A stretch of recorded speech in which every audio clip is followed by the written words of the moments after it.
Well, hello and welcome back to Coffee Talk. Oh my gosh, why am I getting feedback? Hold on. Am I getting feedback? Oops. Was I just hearing that? Welcome to Coffee Talk where the sound sucks.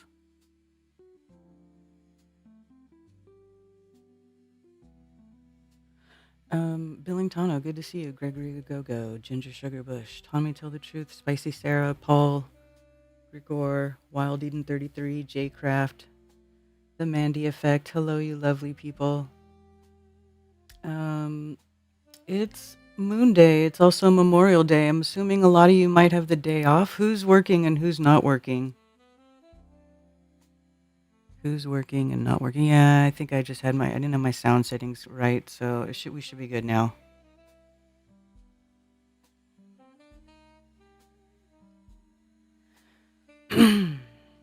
Ted's got today off, which he needs it off because now his back is hurting him, so Ted's taking it easy today, as he should.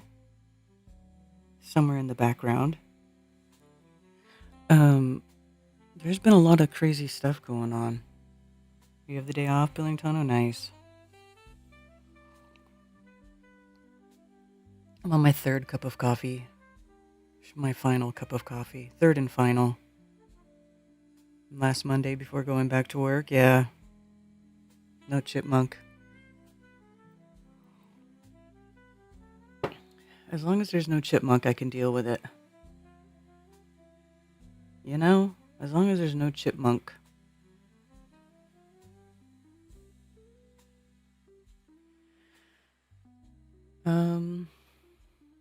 Anyway. Canada had last Monday off. Accidental Alchemist's day off as well. Or, same coffee, 3 cups, yes. I'm working, volunteered for overtime, working from home though. Okay, well that's cool. Working from home is cool. I wish I could work from home. Hey, Jana. Anyway. What is this? Holy crap, I just seen this. That looks funny. I'll have to read that. I fucking love science. Yes, of course it would be. All animals, plants, and fungi may share a common ancestor known as Asgardians. What the fuck? Anyway, I keep seeing people make videos about the general dude who I think that he's wearing a mask. Have you guys seen this video? What's his name? Vice Admiral.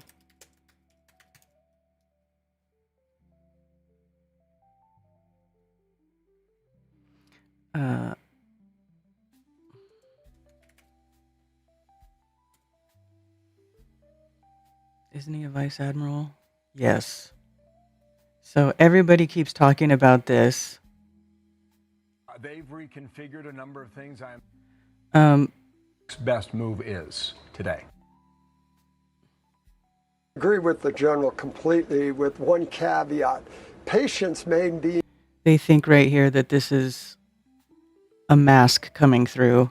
And it does look funny at first, but it's not a mask. Always work from home, yeah. So obvious they wanted to be distracted by it. Yeah.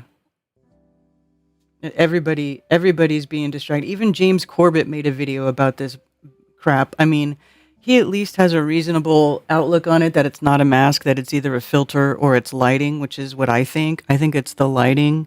I think they just have lighting all over him. Because look, dude, I took a bunch of art classes, and one of the things in art classes that you study is lighting, right? Like there's a certain type of lighting called Rembrandt lighting, where you have a specific setup of lights. And it's like one of the best ways to light your subject whenever you're looking at them, right? So they have like a light here, a light there, a light below, and all these different lights, right, from different angles to like it helps you get rid of wrinkles. Ask any photographer or videographer, and lighting is everything. You can do all kinds of stuff with light. You can make somebody look old. You can make somebody look young. You can make the wrinkles look way less with certain lighting. So I don't know. Lighting on his chicken neck. Exactly, Gregory. Yes. I'm not distracted. He's old and has a waddle drooping down. Yeah, see? And there's all these people talking about it, making videos about it, and sharing it on X, and blah, blah, blah, blah, blah. And I'm like, oh my God, can I stop looking at this dude's turkey neck?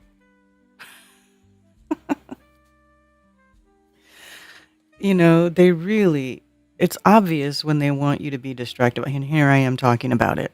But at least I'm talking about how dumb it is and how it's bullshit and how we should not be wasting time on this garbage because there's way worse things, way more important things happening in the world, you know? So anyway, but look at how many people are talking about it. See, and they zoom in on it. They all freak out. I mean, come on.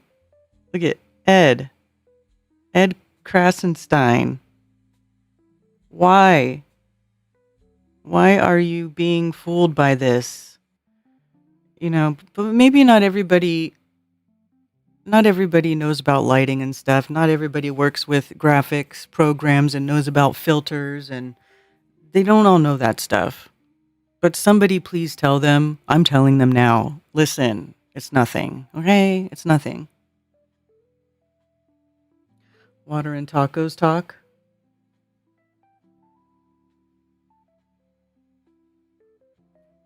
Why you always look awful in restaurant bathrooms? Yes.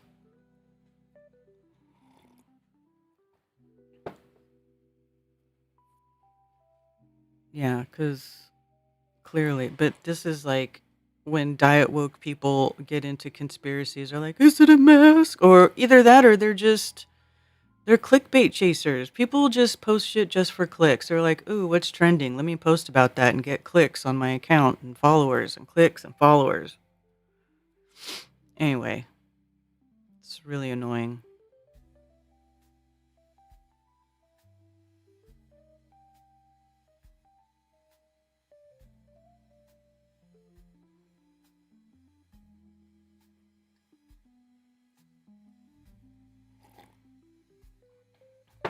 D's are trending. What's up, Tommy? One of the most brutal scenes in human history is leaked. An Israeli soldier filmed and published this clip while proudly boasting about the destruction of all the homes in Gaza. Holy crap, dude.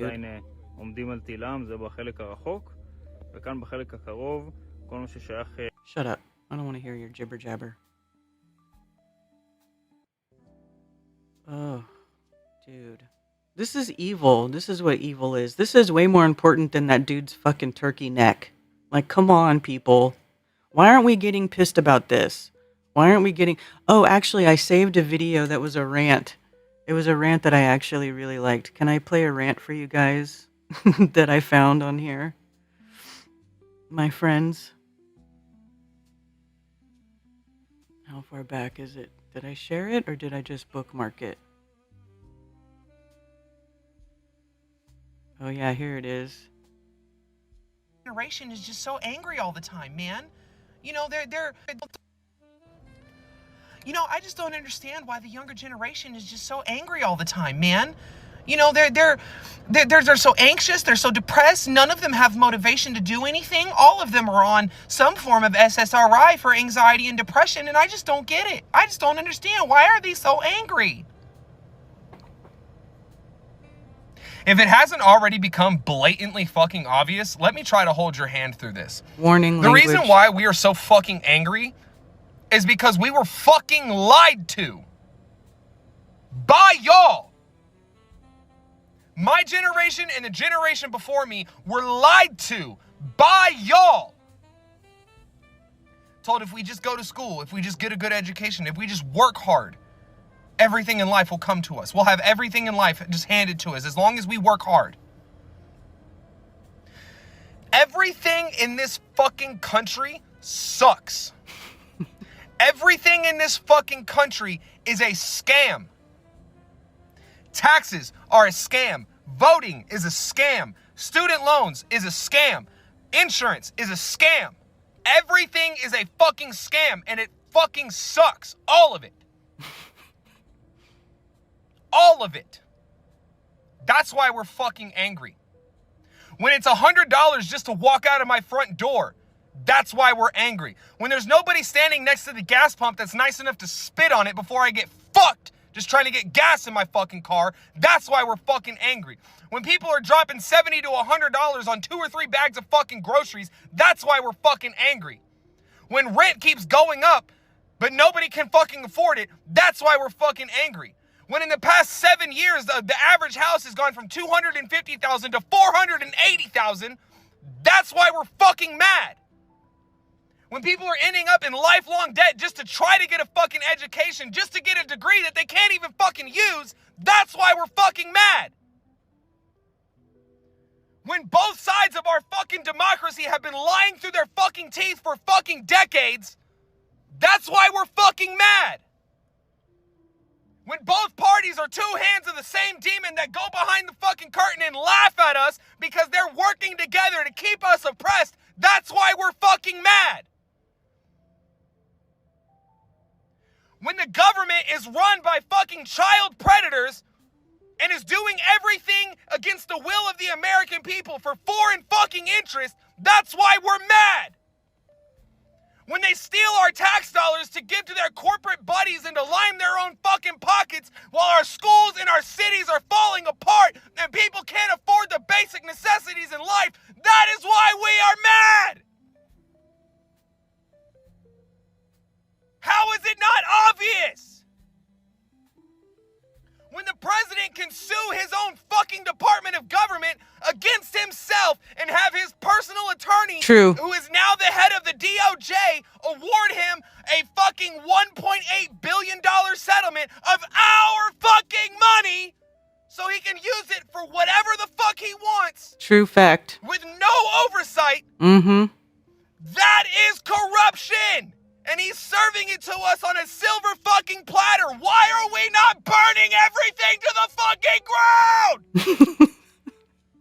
Why? And the cherry on top is that the IRS can never audit him, his family, or any of his businesses ever again. So he just gets to fucking do tax evasion. Just gets to commit tax fraud with no consequence. Meanwhile, after I just spent all fucking year paying taxes and having that shit taken out of my fucking check, somehow I still owe $500 to the IRS, and if I don't pay that, I go to prison! That's why we are mad! Everything is fucking bullshit, and it's a fucking scam! Motherfucker's turning red. And half of you motherfuckers are so indoctrinated into this fucking system of capitalism and just work harder, just get a better job. Fuck you! I've doubled my income in the past 5 years and I still can't pay my fucking bills. Because every time I turn around, shit just gets more expensive. That's why we are fucking mad, and we have every goddamn right to be. Word. I thought that was a good rant. He's not wrong. Trump sued the IRS. Let's see if I can find it here.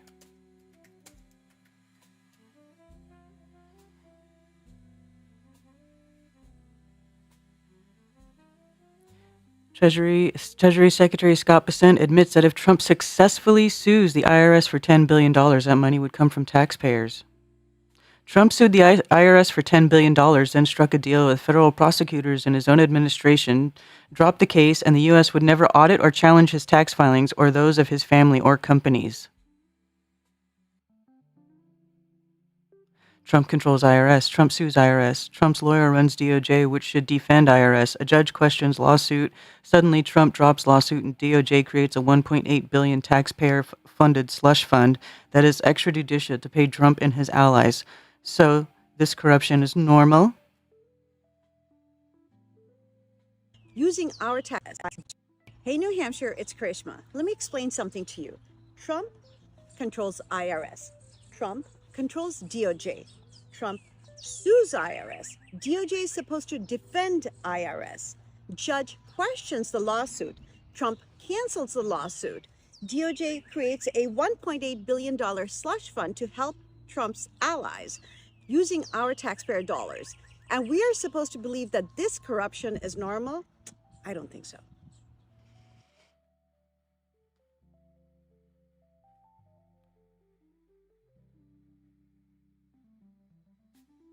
For January 6th. Congresswoman, what do you make of Donald Trump getting this or proposing this $1.7 billion, what is it, slush fund for January 6th insurrectionists and pardoned fraudsters? I mean, this whole premise is such outright corruption. First, he essentially sues the IRS for taxpayer dollars for himself, and then he says he'll drop the lawsuit if he gets his $1.7 billion slush fund for the January 6th insurrectionists that he pardoned. It is an outrage that the American taxpayers are having to pay for this, and that we have a president that is exercising such open corruption in front of everyone and expecting us to go along with it. Yeah, man. So why aren't we burning everything down? And look at this. Okay, so Thomas Massey says he will publicly read the names of the Epstein clients before his time in Congress comes to an end.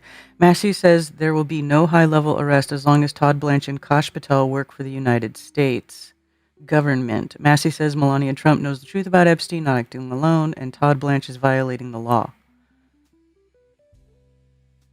There's still... Can we expect you to name more names in the coming weeks and months? I want to see some people go down, dude. Seriously, Yes. somebody needs to go Tom down. Blanche These is perverts violating need the to go law. down. There's still millions of files they haven't released. We know from talking to the victims' lawyers that their own 302 forms haven't been released. We know that files have been over-redacted. I have released at least 3 names of billionaires who are implicated in this. I don't think it's possible to get 3 to billionaires with Todd Blanche at the top and with the FBI director, Kash Patel, at the top, because they've effectively both perjured themselves by saying that there's nobody else in the files. Even Melania doesn't believe that. The First Lady knows that Jeffrey Epstein didn't act alone. And here's the great thing, Kristen. Whether I'm in Congress or not, the Epstein Files Transparency Act is a law, and it goes on for years. So if we can't get this Attorney General and this FBI director to do the right thing, the next ones who take those seats are obligated by law to release the files that these individuals are not releasing now.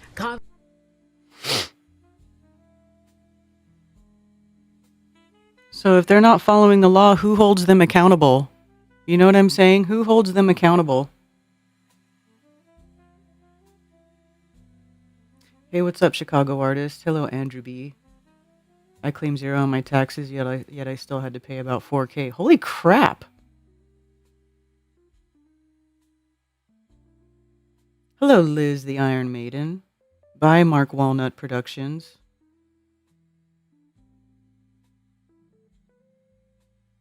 Buckeye Jim, hey. Hey, Raised by Gypsies. Reed, good to see you. Give them their shit back. Render under Caesar what is Caesar's and opt out. Quit consenting via contracting and participation is the only way to make this system obsolete. Yeah. I've been reading that book by this guy, Dave Champion, that I ordered. Remember, you guys, I don't know if you guys remember me talking about him. He's got a whole YouTube channel based on like tax honesty and how he explains how and why most Americans legally don't really owe the tax that they are paying, and that by signing these W-4 to W-2, W-9 forms, that you're actually committing fraud. You're lying. You're swearing under the penalty of perjury that you are a foreign person earning money in the U.S. or you're taking money for a foreign person, American-made money for a person that is foreign, and therefore subject to the tax, which is for aliens, not for U.S. persons. So you basically, they have everybody. What the gist of it is that they've got everybody signing these forms or brainwashed into thinking that they need to sign these forms, right? In order to have a job. Like all the jobs, a place of employment will always ask you to sign one of these forms, right? Or fill out a W-2 or whatever it is that they have you fill out. And the whole rub is that nobody understands that when you sign that form, you're saying that you are a foreign person making U.S. income and therefore subject to this tax, which is only supposed to be imposed on aliens making U.S. income or a foreign person making U.S. income. Um, and so everybody just signs these forms without asking, do I really need to do this? And the real truth about the law is that you don't have to sign those forms. And by a company essentially asking you to sign these forms, it is a subordination of a felony, right? It's basically them asking you to commit a felony by lying by penalty of perjury that you are an alien person when you are in fact not an alien person. You are a U.S. person. You are here. You're supposed to be here, and the tax is supposed to be on aliens, not U.S. persons. So, I have not finished the book. It's a very thick book, and it's a heavy read. And I have to reread some of it before I can go on. I actually want to reread what I've read so far before I keep reading because it is, it's wordy because that's what the law is. It's all these different words with all these different, they don't have the definitions that you think that they have in everyday talk. Like it's the legal definition is different from, civilian talk. You know what I mean? D's are aliens, yes. Hi, Sue Finelli. Does anyone know how Jack is doing since the house burn? They've been quite quiet over there. Chuck Jackson says, I quit paying taxes 4 years ago. I'm all good. You are not a 14th Amendment citizen. Right, Chuck. Oh, I'm okay now. I'm out lying on the grass. Oh, nice, Liz. Nice. Southern Belle, hello. Karen, forgive me. It's perfectly okay to mention on Coffee Talk the event with astronauts in the Noah's Ark replica. Yeah. I'll talk about it. I actually have the window pulled up, Dennis. Do you have a Black's Law dictionary? Yes, I do. Billingtano, yes, I do. I do. It's not up here though. It's downstairs in the spare room. On that bookshelf in there, I believe.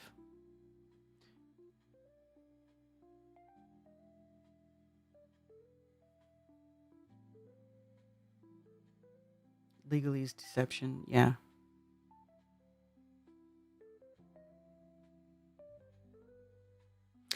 Well, the point, Chuck, is that you're not an alien. We're not aliens here in this country. If we're born here, we're not aliens. Our parents were born here. Grandparents were born here. Deception. Yeah. So, anyway, yeah. So that guy's rant is very apropos. This one, yes. It's very apropos.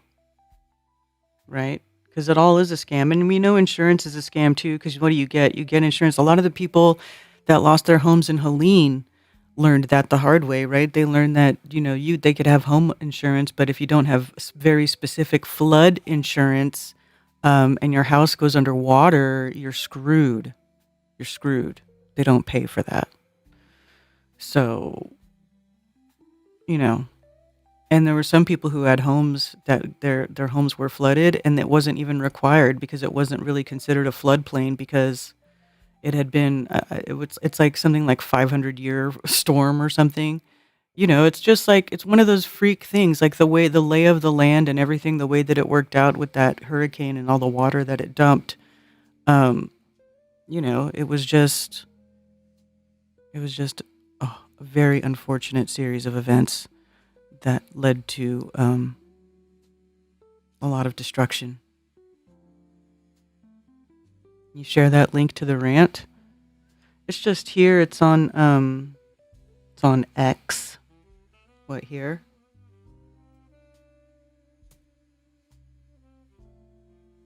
$74F here. Ooh, nice, Liz. That's perfect. That's perfect.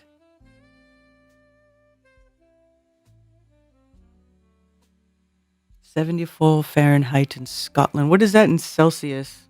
I know, like, everybody uses Celsius except for us stupid Americans.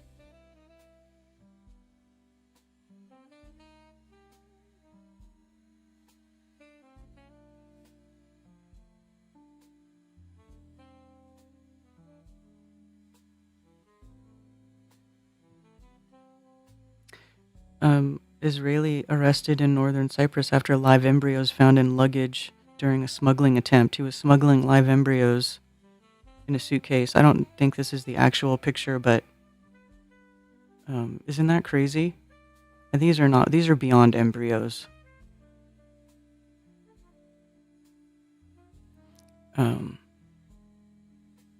But we all know that they like to experiment with genetics, eugenics. They want to breed super soldiers. They want to genetically engineer freaking everything and bastardize the creation. 23C, thank you, Chicago artist.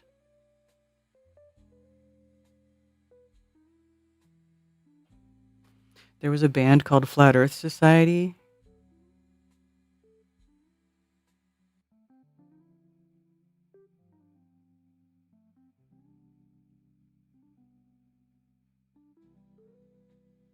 From 1968. I'm so happy. That's hilarious. Oh, here, let me show you.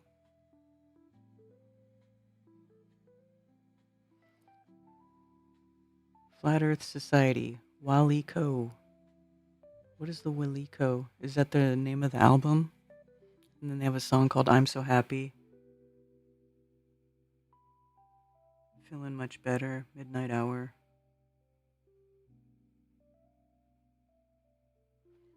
Interesting. Hey, methinks bear.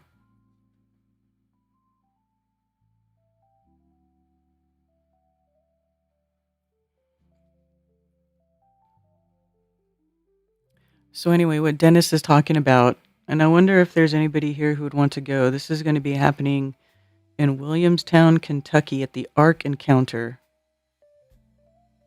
That's so funny. They're going to have astronaut encounter at the Ark Encounter. This is blasphemous. This is a blasphemous event. Exploring the heavens, proclaiming his glory. Oh, the irony.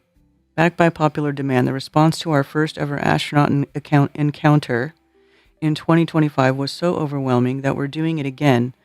During a unique one-day event at the Ark Encounter, you'll hear from 3 men who've been to outer space and who give God the glory for what he's made. Come and meet Captain Barry Wilmore, who was the commander of Boeing's Starliner on its test flight to the ISS and the author of the new book, Stuck in Space, An Astronaut's Hope Through the Unexpected. Is he one of the guys who was stuck in space? NDB is getting lucky in Kentucky. Hey, Dr. Evales. May I call about the Ark Encounter and also about the 1819 Flat Earth book, but first I have to drop off my wife at J.C. Penney. Okay. If Brian was here, Dennis, he would say that you're Mandela affected because you spelled J.C. Penney wrong. Stuck in fake space. That's Lucifer's gig. He says he will ascend him into heaven and exalt his throne up there.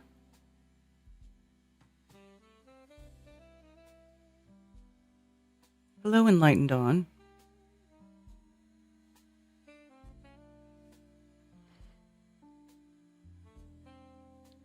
Colonel Jeffrey Williams, who flew 534 days on 4 space flights to the ISS and is the author of The Work of His Hands, and General Charlie Duke, who walked on the moon as an Apollo 16 astronaut and is the author of Moonwalker. So this is the other guy who allegedly walked on the moon, huh? You'll also hear from Answers in Genesis founder Ken Ham and the Living Waters founder Ray Comfort. What's Living Waters? A street evangelist and author of many books, including Scientific Facts in the Bible, 100 Reasons to Believe the Bible is Supernatural in Origin. It's an out-of-this-world event for the whole family. Wink, wink. Registration includes a 2-day Ark Encounter ticket, giving you access to the life-size Noah's Ark, 3 decks of exhibits, our Ararat Ridge Zoo, playground, carousel, and so much more. Register now before it sells out. Dinner with Astronauts. Upgrade your experience to enjoy a delicious dinner. It won't be astronaut food. With the astronauts in the evening. Oh, really? Don't miss out on this unique opportunity. Price for adult is $139 and youth is $49. What constitutes a youth? When do you stop being a youth?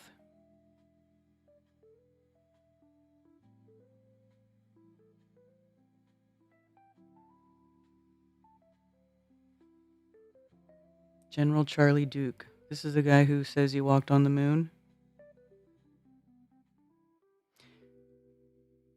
Should we ask him if he'll swear on the Bible that he walked on the moon?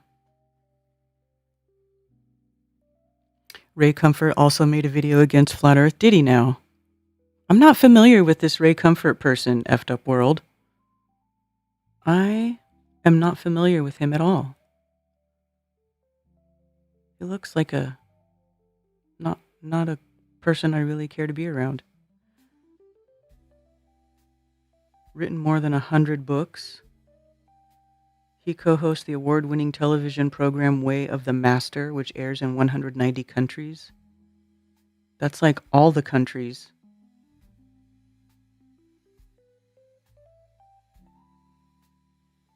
Excerpt from Way of the Master, A Key to Evangelism, Know Your Audience. Types of fish, so is this him referring to people as fish? He believes you should identify both types and respond accordingly. Oh, really? Evangelist Ray Comfort runs into 2 types of fish. Based on the Apostle Paul's example, he believes we should identify both types and respond accordingly. Years ago, somebody sent me a video of a well-known atheist magician, Penn Jillette. In the video, he described an intellectual quandary.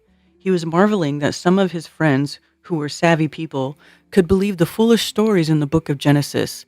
He particularly marveled that they embraced the silly story of Noah's Ark and the Genesis flood. I watched a few other videos to understand what motivated atheists like Penn, so I could better reach them with the gospel. It was evident that he really hated the thought of God.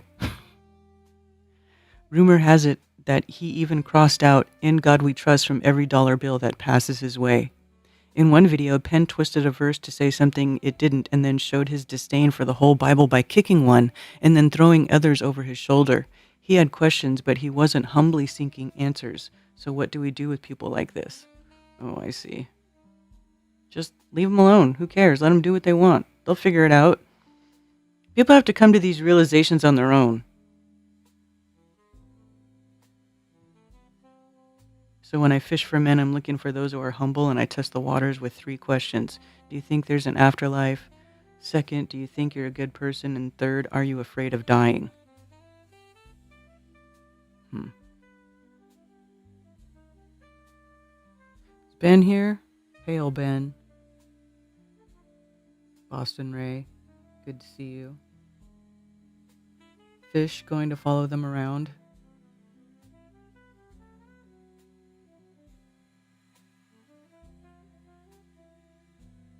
Charles Duke lived in Greenville, South Carolina. I don't know if he still resides around here. Met him at a dinner party years ago. Oh, really?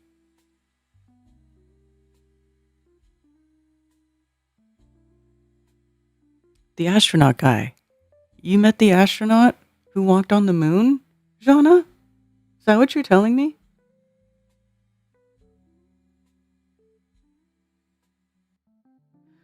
Liz says, I spoke to a lovely lady who is in her 70s. I told her I was a flat earther. She shocked me with her answer. She said, of course, she's always known the earth is flat. Her parents told her.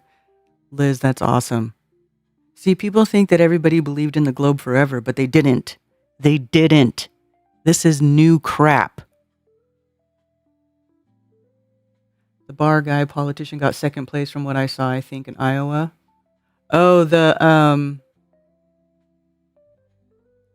Hey, Dave, JCPenney still exists, where they have them over here.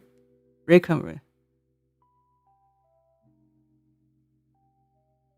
Need to buy Brian Stavely an actual book by Nelson Mandela.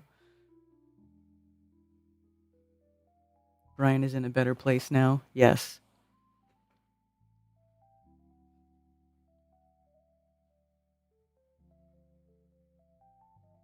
It kind of makes it sound like he's dead, but he's not dead. He's just living his life. He's doing what he should be doing. He's being a big boy. Trick is to figure out how not to get spit back in this dump. Yeah. Hey, good morning, Jeff Rust. That's fun. That's hilarious, Shauna. She said her and her parents' friends knew it was flat. Amazing. I love it.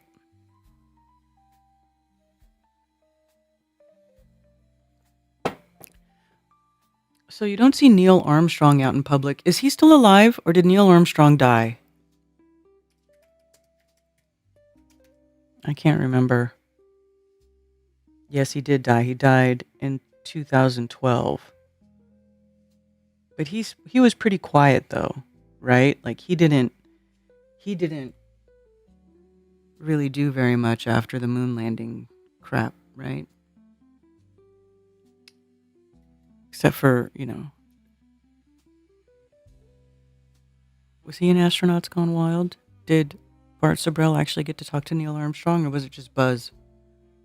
I can't remember. It's been so long since I've watched it. The globe is devil slop, right? Effed up world.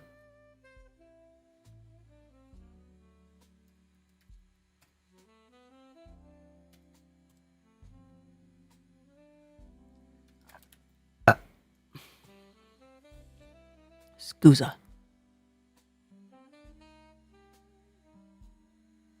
All right, let me check my sound before anybody tries to call in.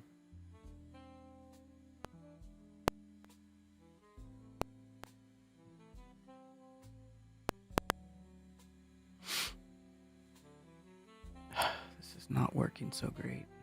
There's another. The sound. It's like almost impossible for me to. I keep trying to fix the sound, and it just doesn't want to fix. Just doesn't want to.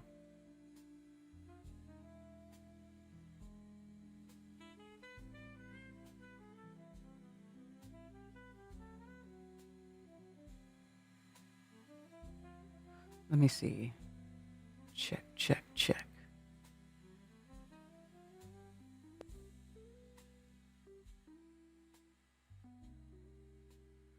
Oof. It's not working.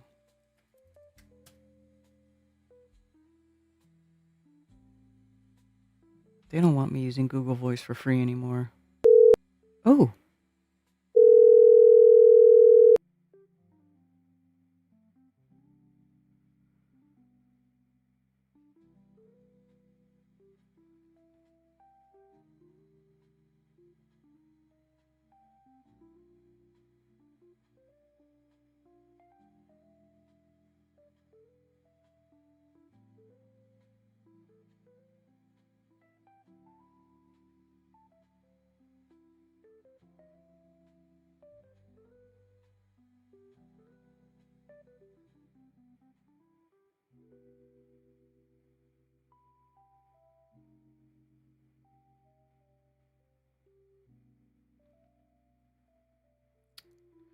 All right, I think that's it. Let's see. Try again. Just want to be able to see my screen go smaller. There we go.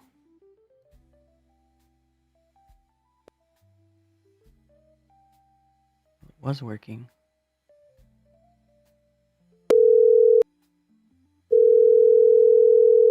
All right. Okay, I think that's it.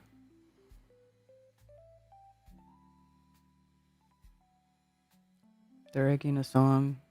They want us to erupt in violence so they can lash out with martial law. Yeah, it does seem that way. It does look like that. And, they could be doing a good job. I think they found a bunch of astronaut stuff in Armstrong House when he died. Really? What up, sheepdog? I think Jesus knew it was flat and was trying to teach it in the synagogues and they killed him for it. Probably so. Well, yeah. Knowing you, Mr. Sabrell, that's a fake Bible. Neil Armstrong. Oh, okay. Neil's best quote was something about peeling back truth layers. Yeah. Yes, Armstrong was in Astronauts Gone Wild. There's an elementary school near me called Neil Armstrong Elementary School, yeah. Buzz runs on booze. He has a space museum in Ohio.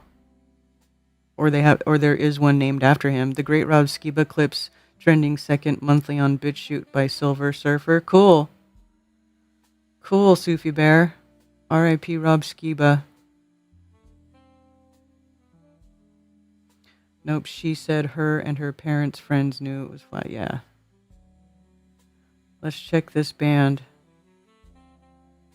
Okay, but if it's copywritten, I can't really play music on my live stream.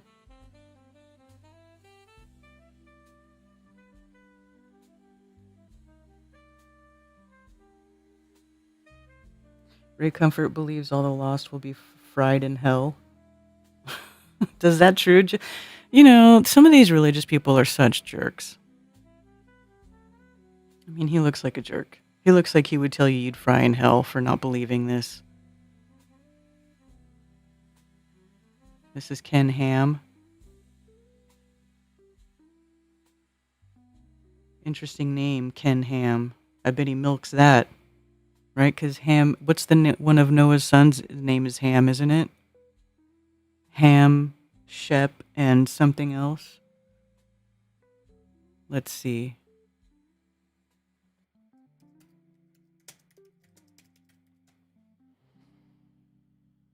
Shem, Hap, and Japheth. Japhet. Shem, Ham, and Japhet.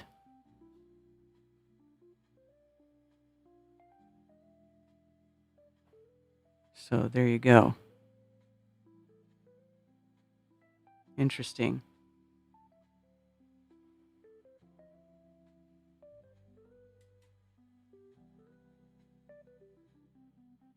See, this one, how come this one doesn't call him an astronaut? It just says USAF retired. This one says retired astronaut. Like, do they not become a retired astronaut? I don't understand. Is an astronaut a veteran of the United States Air Force and a man of God? Charles Moss Duke Jr. General Duke was one of the 19 astronauts selected by NASA in April of 1966.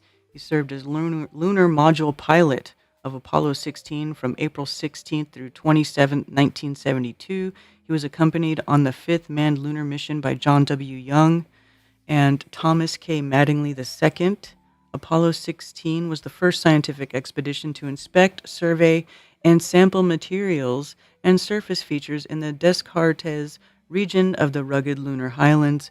Duke and Young commenced their lunar surface stay of 71 hours and 14 minutes by maneuvering the lunar module Orion to a landing on the rough Cayley Plains in 3 subsequent excursions onto the lunar surface. Duke and Young logged 20 hours and 15 minutes in extravehicular activities involving the emplacement and activation of scientific equipment and experiments, the collection of nearly 213 pounds of rock and soil examples, and the evaluation and use of Rover 2 over the roughest and blockiest surface ever encountered on the moon. So he's the one who collected the petrified wood rocks?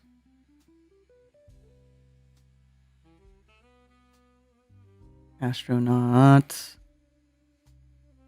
Believes he is the king of the Friars Club. A heavy metal song called It's Not a Ball. What?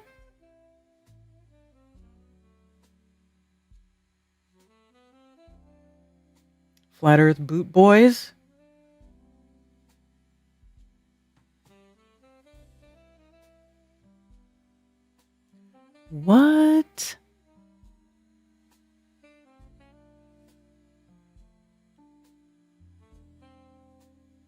debunk this. Indoctrination. Ice wall by the Flat Earth Boot Boys. PSYOP. What?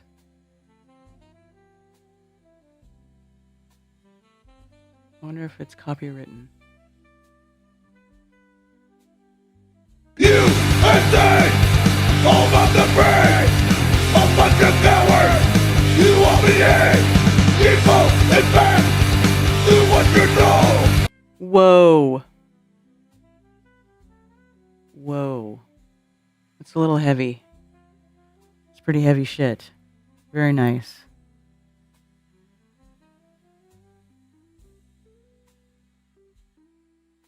The widow of Neil Armstrong discovered a hidden bag of Apollo 11 artifacts tucked away in a closet in their Cincinnati, Ohio home after the astronaut's death. What was in it? Hello, Cammie. Hello, Allie B. The bag, which NASA originally intended to discard on the moon, contained authentic lunar mission equipment.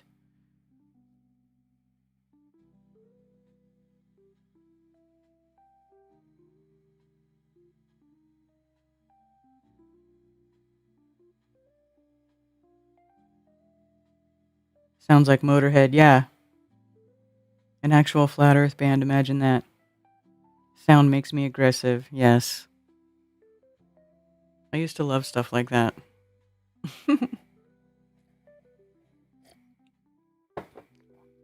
Interesting. I will have to check this out. Thank you for sharing, Tommy.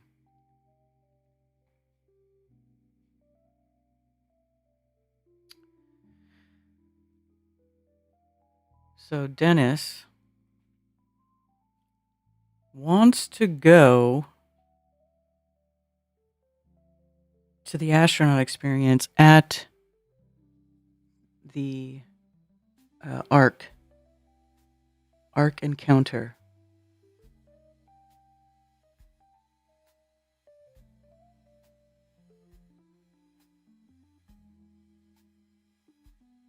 Ark Encounter, Williamstown, Kentucky. You know how far that is from me.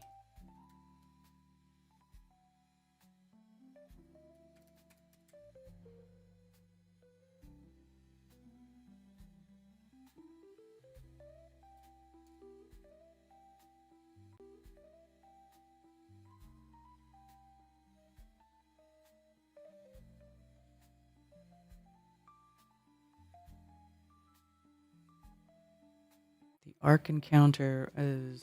Oh, here's Noah's Ark replica. Crazy.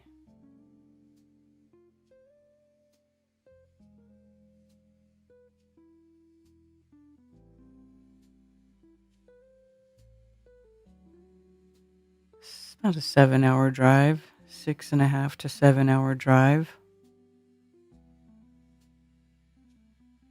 Interesting.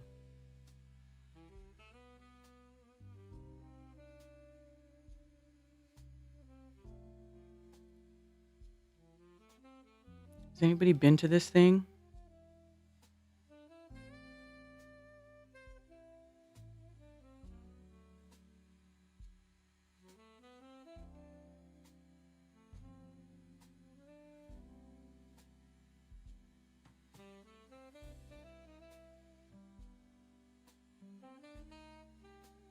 The bag contains set props. All right, Void Shaper. The rant fellow would be elected president on that speech alone if we had elections, that is. Have the perfect voice to ASMR videos. Well, I used to have an ASMR mic set up, but it didn't work. I may have tried to set it up again. I'm going to have to read. I was looking at interfaces. Oh, they're so expensive. So expensive.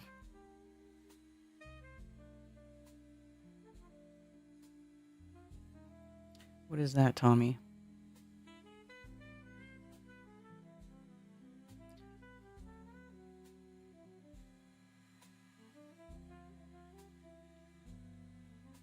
Intelligence has become suspicious.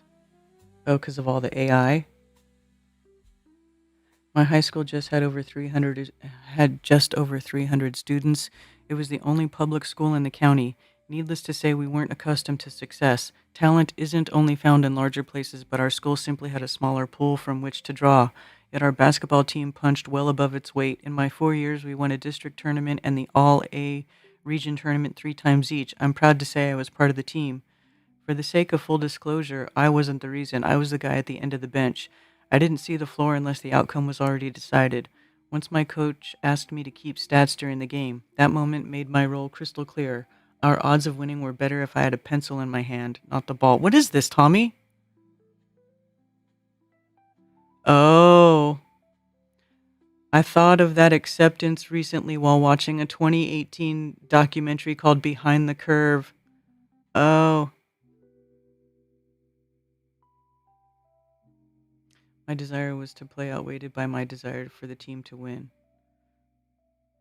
It follows a group of people who genuinely believe Earth is flat. More troubling than just that fact, they believe that governments, scientists, and teachers, and the Freemasons, of course, continue to conspire to hide this truth from the public. I'll admit I dozed off halfway through, so I never quite grasped what the supposed endgame of this conspiracy might be. What struck me, though, was that none of these flat Earth believers was a scientist.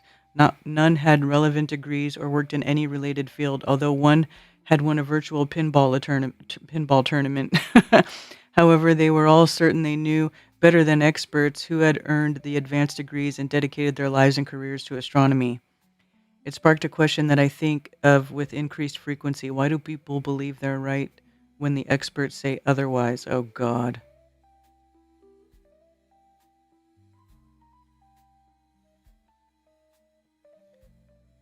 I don't know if I want to read the rest of that. He's a troll. Yeah, exactly. Did you get to see the Hudson plane? No. What is your email? I might have a job for you. It's KarenBFE@protonmail.com. You have a good day too, Enlightened Dawn.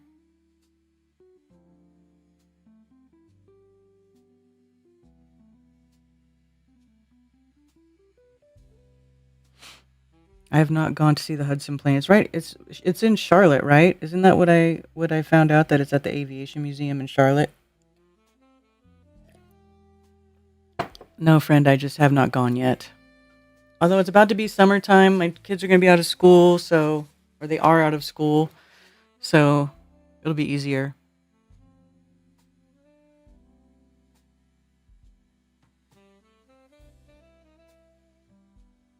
Because X equals a has-been and spurt is a drip under pressure. Expert. That's funny, Cammy.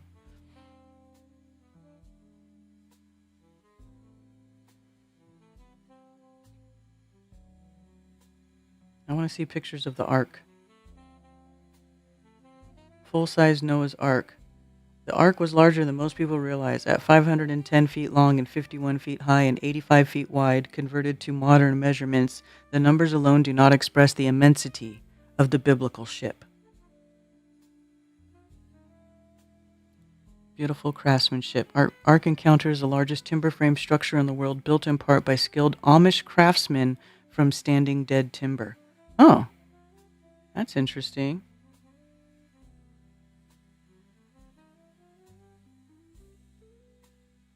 Do they have pictures? I actually wouldn't mind going and seeing the Ark. I'm interested to go see.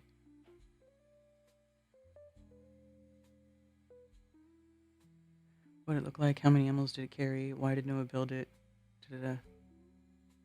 Overview of Noah's Ark. Challenger, SpaceX Starship, and Noah's Ark. Noah's Ark is bigger than SpaceX Starship.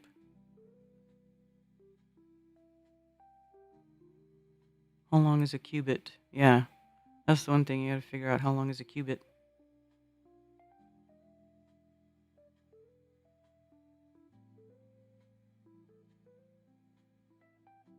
Did you know there are over 200 myths from all over the world about a major flood? Since the Bible is God's word, we can know that the true account was recorded by Moses and is found in Genesis 6 through 9. The many flood myths are retellings of the real event that have been distorted through centuries of passing down information. The earliest records of the event date back 2 millennia before Jesus was born. Some of these traditions are older than Moses' writings, but that only confirms that these tablets were written earlier, not that the contents were original or correct.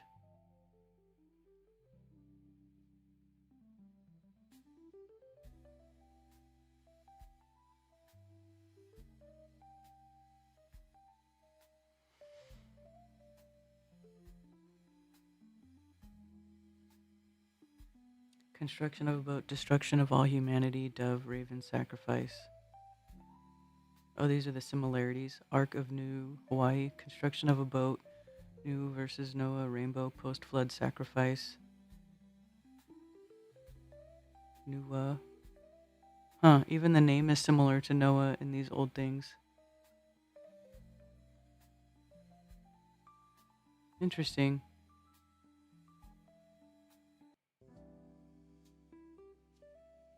Where's the real Noah's Ark today? Most of the modern searches have focused on Mount Ararat in eastern Turkey. In 1949, photographs of the northwest side of the Mount Ararat were taken by a United States intelligence agency. A large structure can be seen jutting out of the ice and snow. However, the object in the images may be nothing more than a natural rock formation.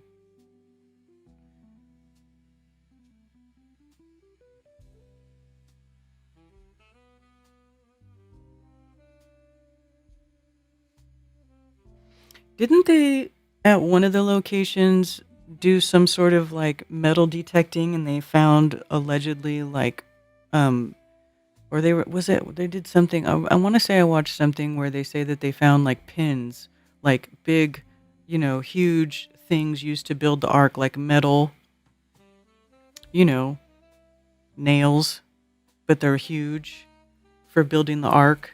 And that they found them like every so often, like every regular amount, like what it would have probably been used to build the ark. 11 famous figures who actually believed the earth was flat. I know I'm right because bodies of water don't curve, so that's right, Dave, I agree with you.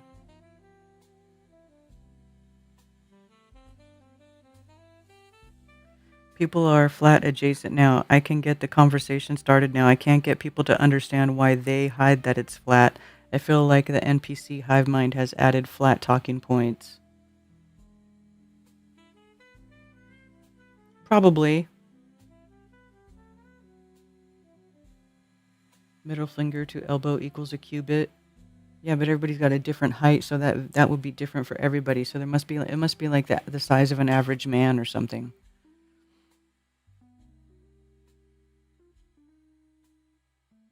Recently founded in Turkey. Yes, and a pattern like a ship. Yeah, what, yeah. That's what I'm saying. Now, I know there's a lot of things that people find, like natural features on Earth they find, and then they act like, oh, this can't be natural, but it's like just a cube or a pyramid or a three-sided pyramid, which is a tetrahedron or whatever. And these are all just, they're natural shapes that form in nature on small scale and large scale. Wasn't Noah a giant? No, Noah wasn't a giant. But he hung out. He said he hung out with the Nephilim.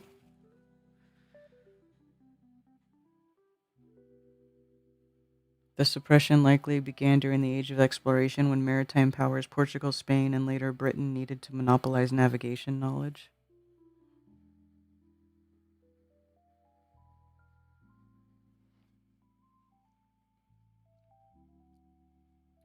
Was Noah's Ark found on Mount Ararat? Isn't that the one in Turkey?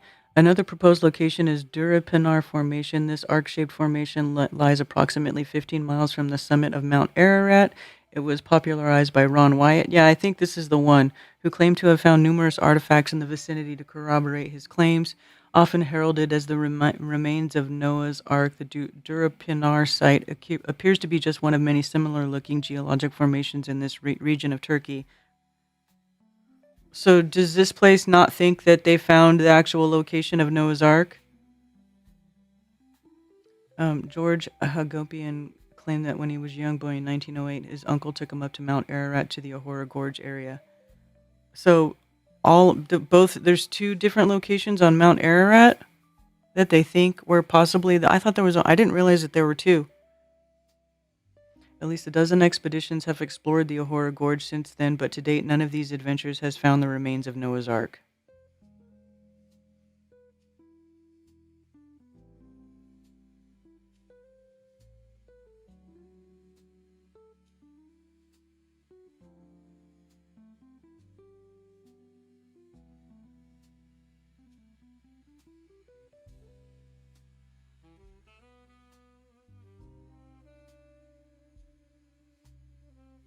Despite many supposed sightings and evidences from Mount Ararat, it seems unlikely that Noah's Ark has been found in recent times. So they don't think that they don't think that anybody has. I mean, I don't know. I don't know. I was just curious what they thought about it. Interesting.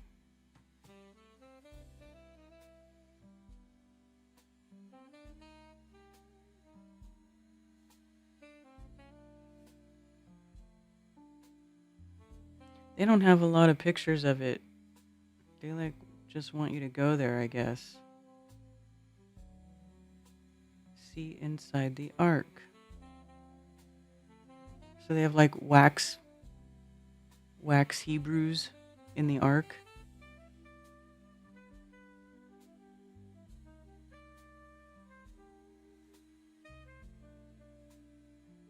Find out how Noah and his family might have lived on the ark, from cooking food to sleeping, recreation, and even gardening. Recreation? Oh, recreation. Noah's family. Be transported back in time to meet Noah and his 7 other family members who lived aboard the ark and cared for all the animals during the flood. See what their living quarters may have looked like. Blah, blah, blah, blah. Oh, look at the rhinos. Wait, what is that? Yeah, they're babies because they don't even have a horn yet. Rainbow Covenant, pre-flood world. What was the world like in Noah's time? Discover the surprising technology of early man and see for yourself why God sent a global flood. Surprising technology of early man, huh? Interesting. They have found it. Click the link above. True Earth. What's up, True Earth Whisperer? Read the Quran, the last true book. Well, I would have to read an English version of it because I can't read Arabic.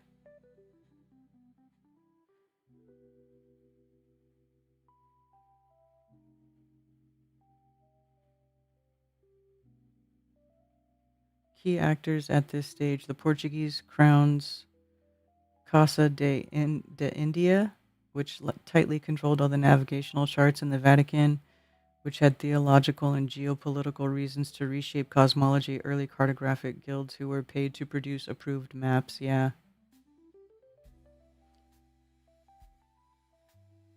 Think it's possible Noah and Adam, etc., could have been giants compared to modern man, 7 to 12 feet? Well, I don't know. Because they're not described as giants in the Bible.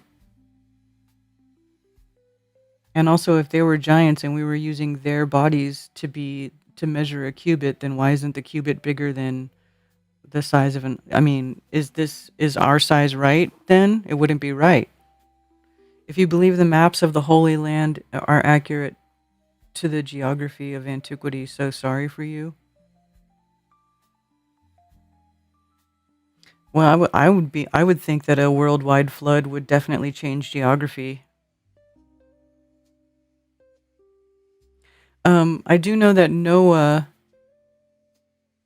the wives could have been corrupted. Like the wives could have had Nephilim lines in them because he needed his wives for his sons before they went on the ark so that they could repopulate the earth, right? So they had to go get some women. Where'd they get the women from? Noah didn't have any daughters, and you're not supposed to lie with your sister. So they had to go get some women, right? If the NPC ratio is 1 watcher to 100 NPCs, all can be hidden. I'll shut up now. Thank you for doing a holiday show. Okay. And they won't let them dig?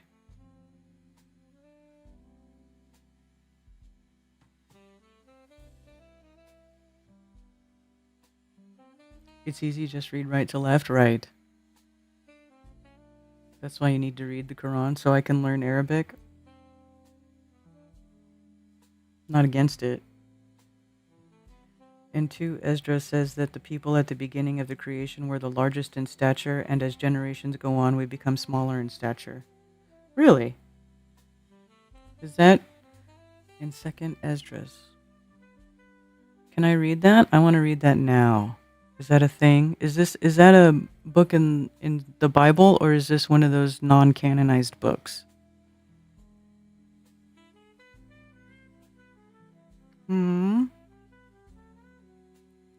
I don't.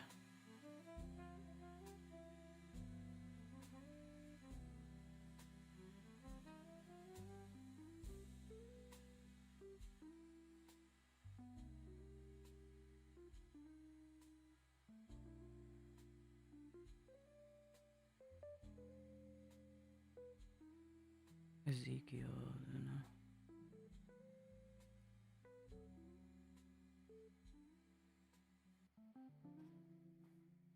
It's the Apocrypha in the 1611 King James. Oh, okay.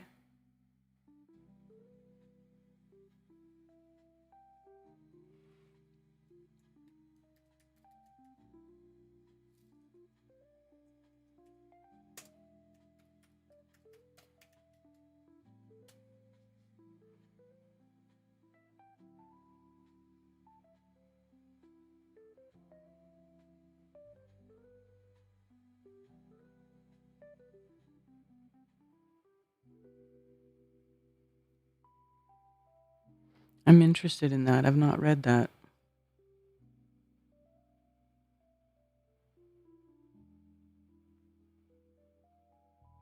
Second book of the prophet Esdras, the son of Sarias, and the son of Azarias, the son of Zarias, the son of Hilkias, the son of Sedamus, the son of Sadok, and the son of Akitob, the son. Oh my gosh, there's like a whole lineage here. Eleazar, the son of Aaron, the tribe of Levi, which was captive in the land of the Medes in the reign of Artaxerxes, king of the Persians. Huh. Go thy way and shew thy people their sinful deeds. Oh, this is long.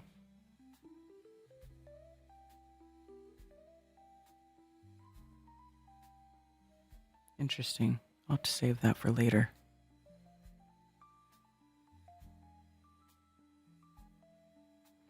So anyway, astronaut encounter July 11th. Isn't that one of the moon landing? Isn't that like the anniversary, July 11th?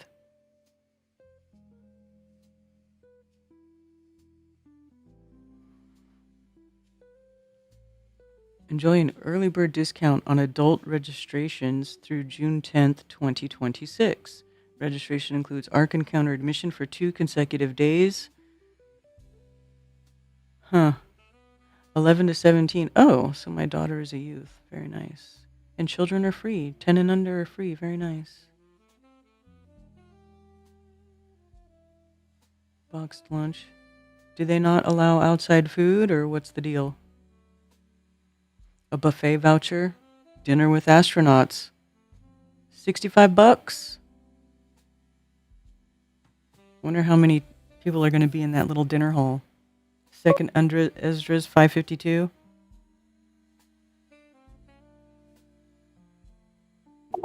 Thank you for calling Coffee Talk. You're on with Karen B. Hey, what's happening? Do you think you're going to go? Well, I don't know. It sounds interesting. What day is July 11th? Is that a weekend? It's a Saturday. Okay. Well, I'll have to talk to Ted about it. I can't say for sure right now. Yeah. I sent Justin Harvey and Run Boston Bear messages about it in Telegram. Okay, cool. I was just saying, if there was at least 2 people, two flat earthers there, like one could probably videotape the conversation on the phone or vice versa. It'd be better probably than just one. Yes. If that's the type of thing you want to do, yeah, it's easier if you have somebody there with you. I was thinking also, I wanted to say a couple things about it. That my strategy, it would be different for Bart Siebel, where he gets all in the guy's face and gets knocked out and the violent. I would not take that strategy. I was thinking I want it to be known, to get conversations about it and to embarrass them and all that. That part, maybe it could even be a pleasant conversations, but productive. But I was thinking people, I could be, because there's going to be other visitors there that are keen, and you could tell how people are. I would let people, other visitors, the fellow visitors, know that I was a flat earther or believed this or that or didn't believe the moon landings, particularly the ones that are most likely, the kind of people that are most likely to ask me pestering questions or why do you believe that and all. I want that to happen. I won't say I want it to happen, but it keeps the conversation going, and it's going to make it obvious for everybody there to know, the astronauts and Ken Ham also, to know that there's flat earther in the midst, and that's going to dominate everything because of that. That's my strategy, not to get thrown out, but to be polite and civilized. And Ken Ham's going to be there. He's the founder of the full-size Noah's Ark replica and of the Creation Museum.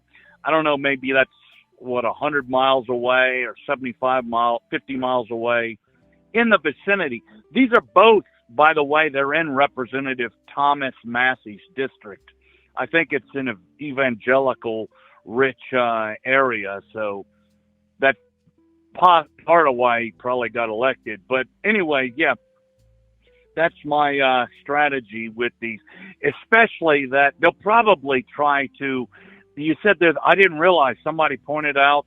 I'll have to look up on it. I'll probably get the books by this astronauts that came out about the one that was stuck in space and all that, and review all the, the stuff, flat Earth and their side and all. But there's a guy there. I'm not looking at the website right this.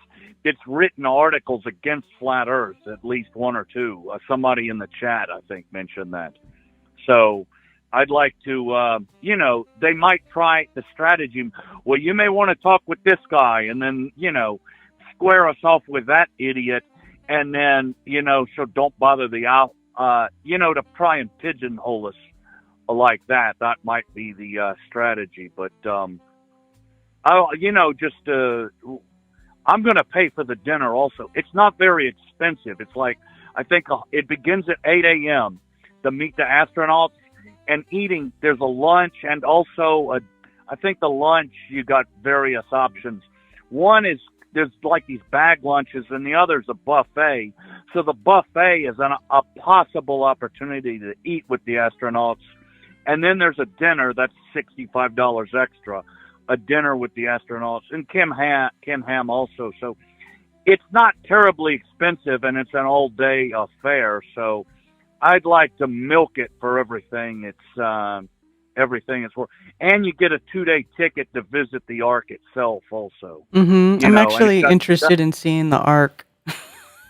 Yeah, so it doesn't have to be the same day. You could go like the next day or the day before or whatever. So I'd probably come back on a Monday and visit the Ark the following day, and so embarrass the astronauts and get the conversation. And if somebody could videotape it and put it on YouTube, that's just fabulous.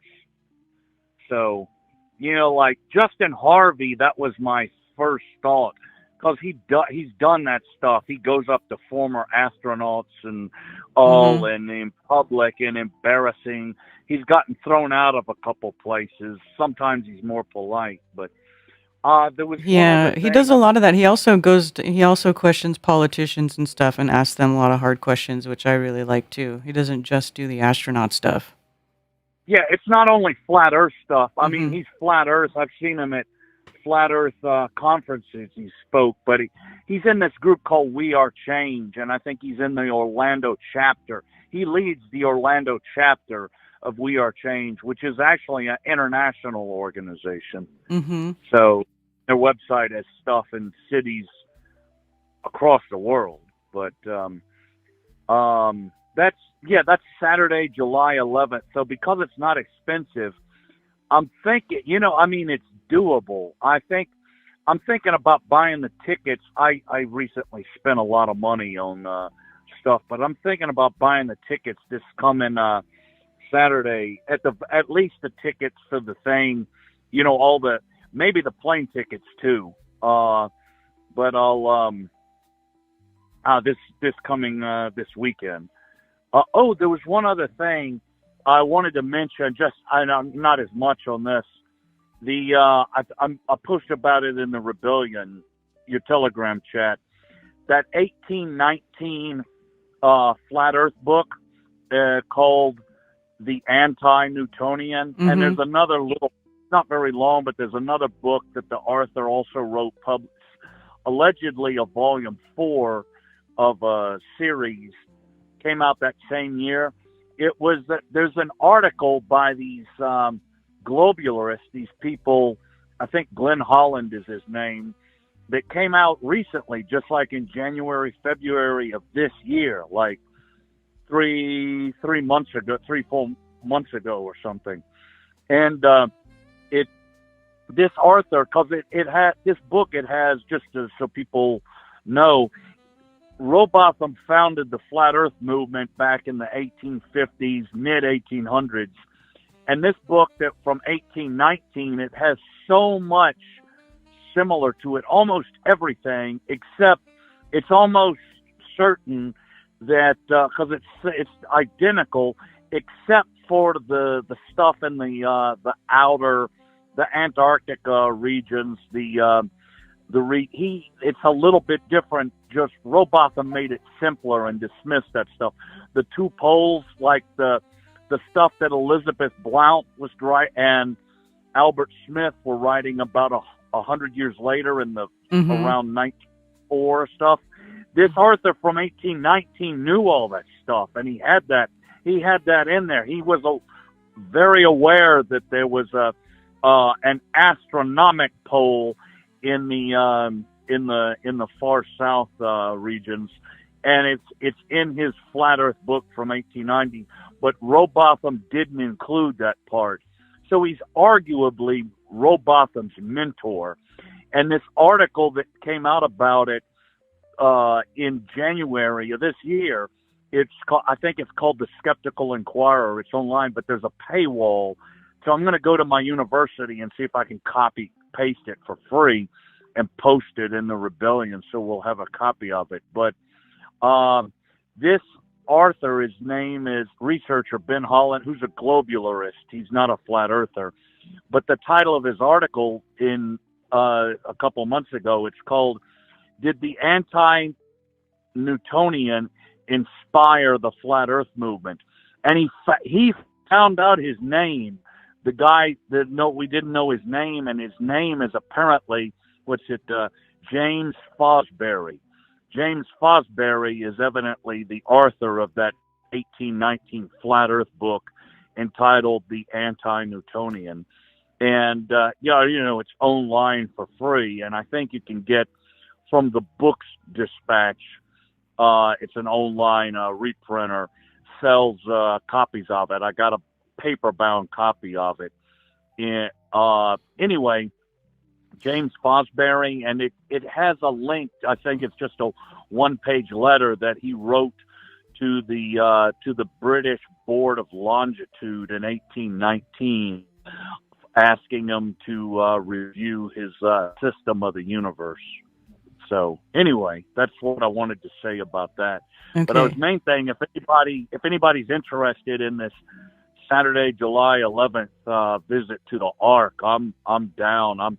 But it's $100 ticket for right now. But after June 10th, it goes up to $140 or something. Yeah. So if you and Justin Harvey or Boston Bear, or you and you and Ted Summer, if y'all could come, I don't know, somebody, Cammy or whoever, whatever y'all do to sit at the house, or somebody from that area. I don't know. I'm not in your affairs all the time. I'm sure you got people could stay there and look after your stuff for the weekend, whoever it is. But if y'all could come, that'd be a blast. Yeah, that does look interesting. Like I said, I'll have to talk to Ted. Yeah, there's a Hampton Inn like right next door to, and it's not like that other event that I'm going to $1,000 a ticket. This is $100 a ticket. Yeah. It's not too bad. Okay. Dennis, one question about the anti-Newtonian book. Remember how I was looking through it and the map of it was incomplete? Was it you who found a link to a different link that had the complete picture, like the completed map? Yeah, I posted it on the Rebellion. It was something, I don't know if that's one that they got from somewhere, because somebody evidently scanned it very poorly.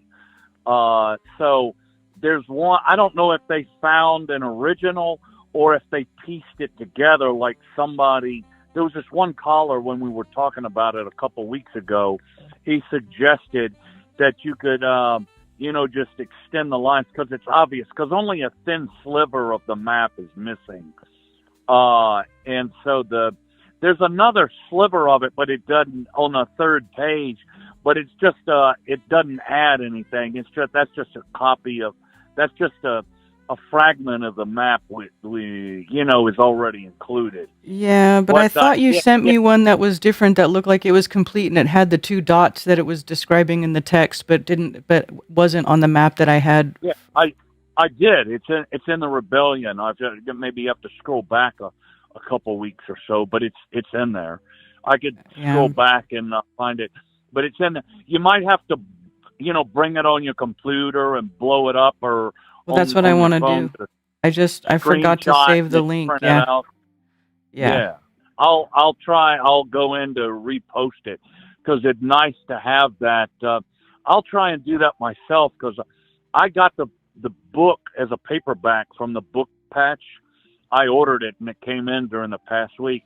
But for several years now, I've actually had the whole book printed out with the maps. But if I could print out that whole map as one on an 8.5 by 11 paper, I got it printed out on, just 8.5 by 11 loose leaves, which I 3-hole punched and put them in a nice looking, convenient binder that I got picked up at FedEx Kinko's. But if I could include that map with it whole on one page, that would be that would go very well with it.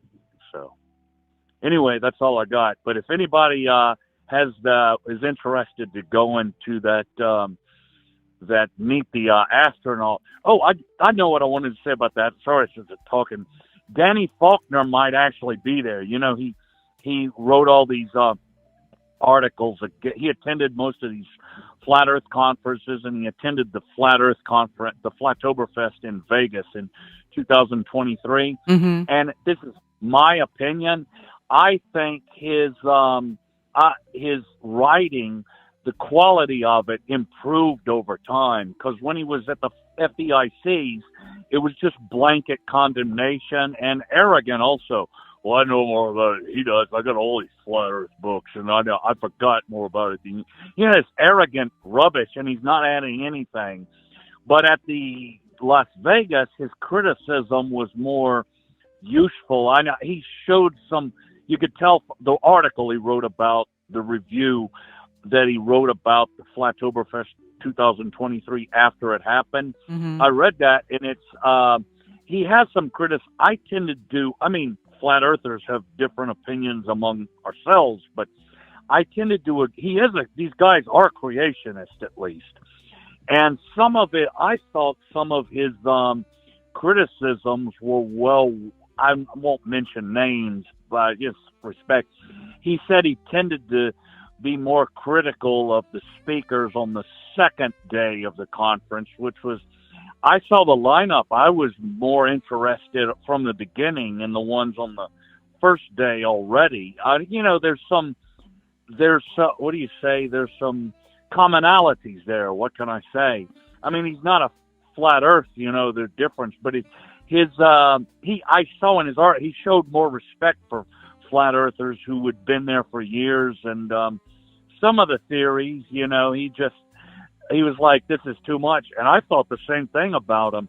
And that's how I was thinking originally, because he wrote a book several years ago, and I was hoping it was going to have some useful constructive criticisms, and I was disappointed because it was a blanket condemnation of the whole flat earth movement. I was like, it's so disappointing. But now he came around to that a little bit. So if I see him in person, I'm gonna tell him that, I'm gonna give him that constructive criticism. The quality of his writing improved a bit, and I'm gonna tell Ken. I'm definitely gonna tell Ken Ham that, because Ken Ham's his boss. The founder of those, the Answers in Genesis, the publisher, and the Creation Museum. He's going to be there, and you'll get to meet him too if you go to this astronaut thing. So I'd like to have these constructive conversations rather than wave a Bible in their face and get kicked out. So that's my strategy anyway. Yeah, I wouldn't Anyway, want to. I'll I let you wouldn't go. go with the intention of being kicked out and causing a scene either, because it's tacky. Yeah. And I don't think it really solves anything. Yeah, I exactly. All right, we'll see you later. All right, don't forget to send me the link to that complete map thingy. I was trying to look for it and I can't find it, so I don't know where you posted it. I posted it in the Rebellion, but I'll look it up and repost it again. Yes, please. Thank you. We'll do. We'll see you. All right. Bye.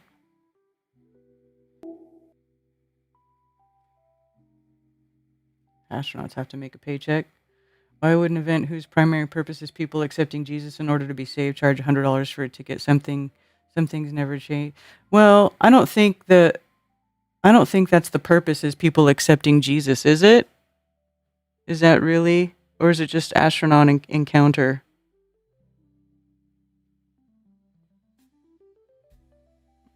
I don't know. I don't really think this has anything to do with Jesus. That's why it's $100 a ticket. And shit, if it had to do with Jesus, it'd probably be $1,000 a ticket. 11:11. If Noah was 7 feet or taller, giants would have been even bigger. That would mean the cubit would have been bigger and the ark would have been bigger. Exactly. That's what I'm thinking.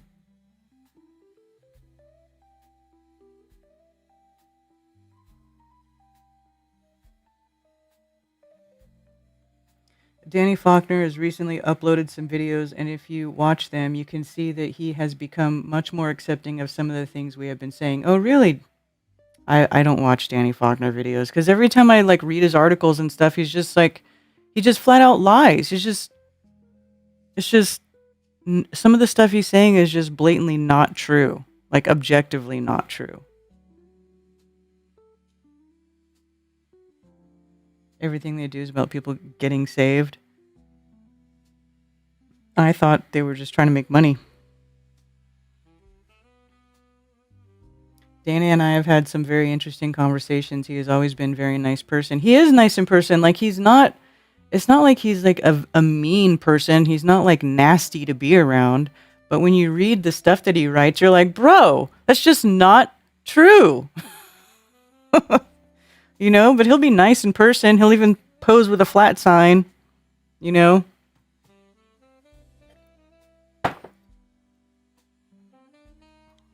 Whatever.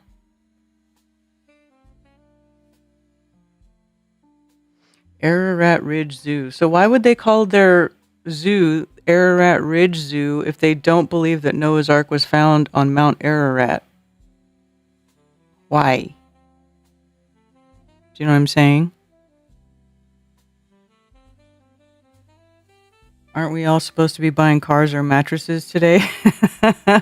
The astronauts at the encounter will definitely talk about Jesus and spread the gospel. Pretty weird, but that's what will happen. That would be... I'm curious. It's like a morbid curiosity, right? It's not like I would go there to be like, oh yeah, all about whatever they're doing, but I just what are they doing? And what will they be saying to people? And what kind of people will go to this enthusiastically about whatever their message they're trying to shove down people's throats, just ready to gobble it up. What kind of people? Who would I see there? You know? It's just very interesting from like an editorial point of view. They're expecting 2.2 million visitors this year at the Ark. 2.2 million. So like half of those will probably be adults, right? So even if the children come free, like 1 million visitors, whatever times whatever, however much money they charge for you to enter, plus all the stuff like merchandising and like the food and stuff you probably have to pay for inside. I know all those people personally. Ray Comfort and all his colleagues are always trying to get people saved. There is never any other purpose. But you don't think making money is a motivation for these people? I rolled with laughter when he said it was wrong with my model. It's not compatible with his life's work. My working details did not have issues. Yep.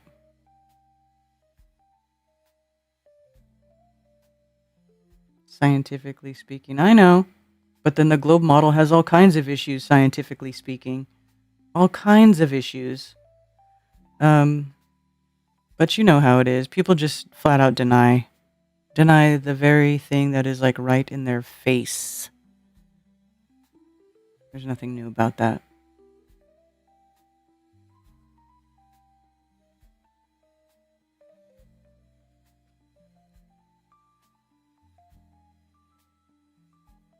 So Jeff Peterson, you knew all these people? I think there's a debate over whether the modern mountain peak Ararat is the same as the Ararat plural peaks region in the Bible. Those guys are all awesome and they do really good work, but from my point of view, having astronauts talking about Jesus is a contradictory scenario.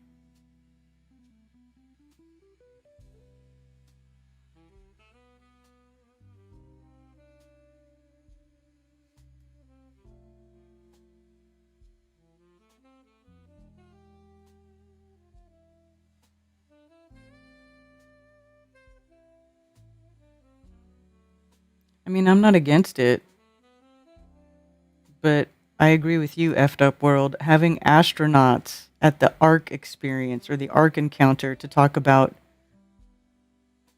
it just doesn't make sense. It's blasphemous. It's blasphemy. They're literally having people who say they go out of outer space and see that Earth is a ball and they fly to the moon and walk on the moon. It's total nonsense. Nonsense.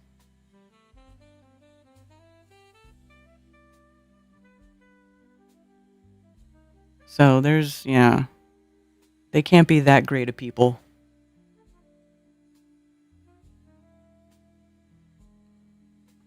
You know what I'm saying? Like, how good can these people be if that's what they're doing? How come someone believed that Jesus ascended up into the clouds and at the same time believe that NASA has a space station that dominates wherever Jesus went? Makes no sense. Yeah. They love money more than Jesus.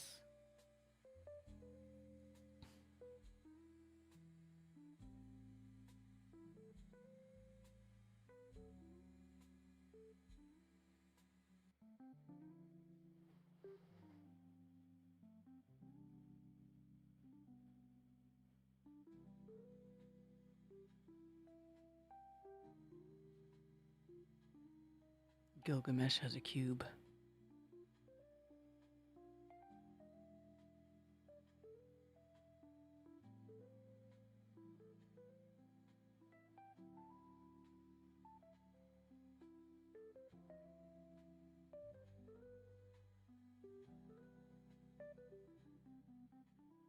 So speaking of the Ark, humans, hippos, butterflies, mushrooms, yeast, and ferns may seem worlds apart, But they all belong to the same group of complex life known as eukaryotes. Eukaryotes. The fuck?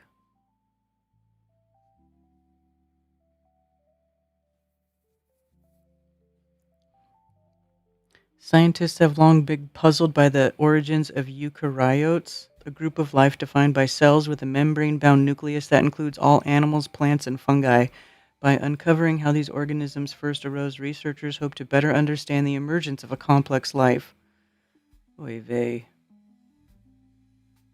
One leading idea suggests that eukaryotes evolved between 1.6 and 2.2 billion years ago, evolving from archaea through an intimate symbiotic partnership with an oxygen-using bacterium. You are from a bacterium. You're nothing but a bacteria that grew in a so ridiculous, dude. Following this evolutionary trail, researchers have sought to identify the archaeal lineage that could represent the common ancestor of all eukaryotic life on Earth. In 2023, scientists at the University of Texas at Austin made a major breakthrough by analyzing the genomes of hundreds of archaeal microbes. They found that all known eukaryotes can be traced back to a single lineage of archaea known as the Asgard archaea.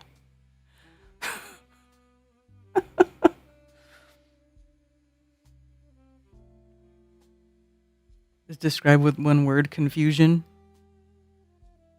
Yeah. Lies mixed with truth, right? Abrahamic religions are the only ones that go to war and kill each other. You don't see Buddhists and Hindus going to war killing each other. Come on, brother. Are you going to tell me that Indians have never been in a war with, like, do you know the history of the Indians and the Pakistanis? Like, come on, bro.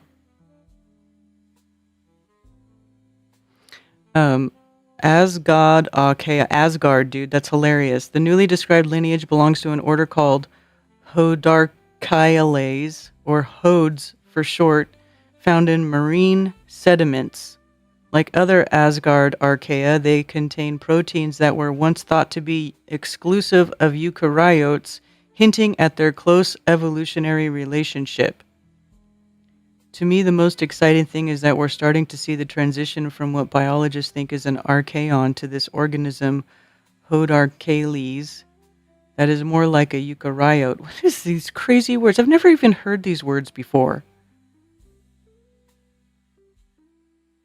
Another way to put it is that these Hodes are our sister group in the archaeal world.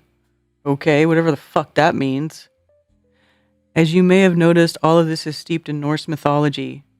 Asgard is the heavenly realm of principal gods, while Hod, or Hodor, is the blind son of Odin and Frigg, who is tricked by Loki into killing his own brother Balder.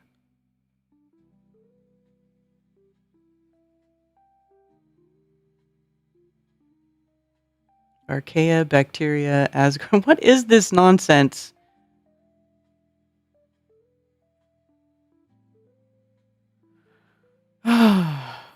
So they still, in their made-up stuff, they have to still include some ancient mythology because they're just making shit up too.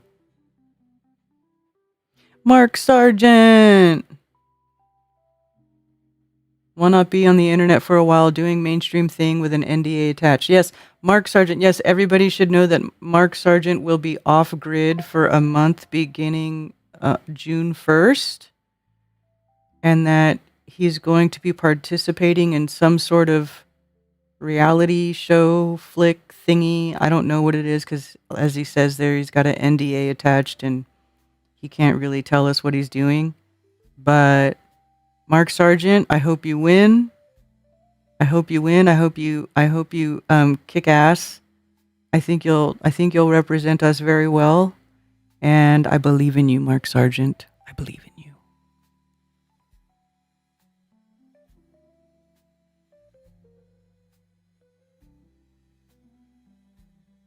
I am not missing, right? Hey, DJ Curious. Right, he's not missing. I can't wait to see what happens. I want to get my popcorn out when it's all said and done and it gets aired, which hopefully it does get aired. Hopefully the whole thing just doesn't get, whatever you're doing doesn't get like shit canned in some way. Cause I'm dying to watch every second.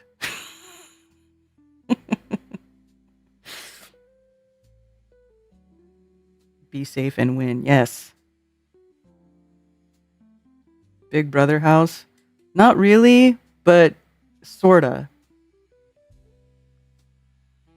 Recent war between Buddhists and Hindus in Sri Lanka.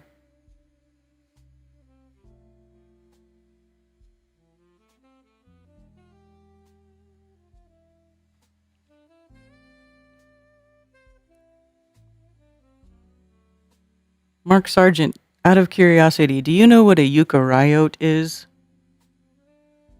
You know what a eukaryote is? Because I have no freaking idea. I've never even heard of this word. Eukaryote.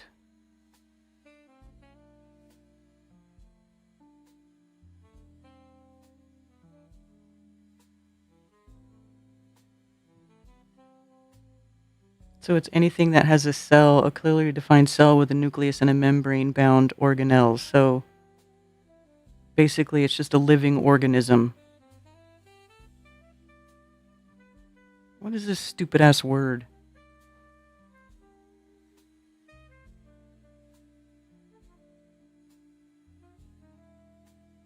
The Masked Singer.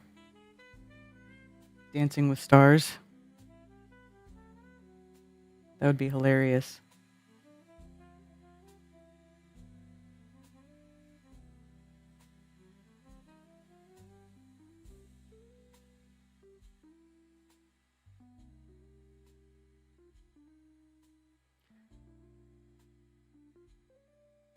Someone should create a flat earth style Sam Hyde fish tank reality TV show.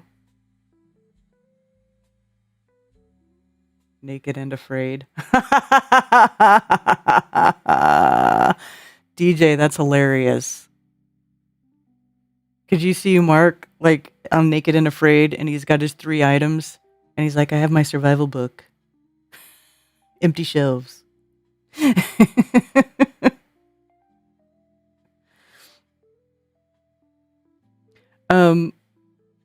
Yeah, the thing is you need, like, money, TV show, like, production style TV show, corporate money. We need a benevolent donor. We need a benevolent benefactor to give us money to, DJ, that's too funny.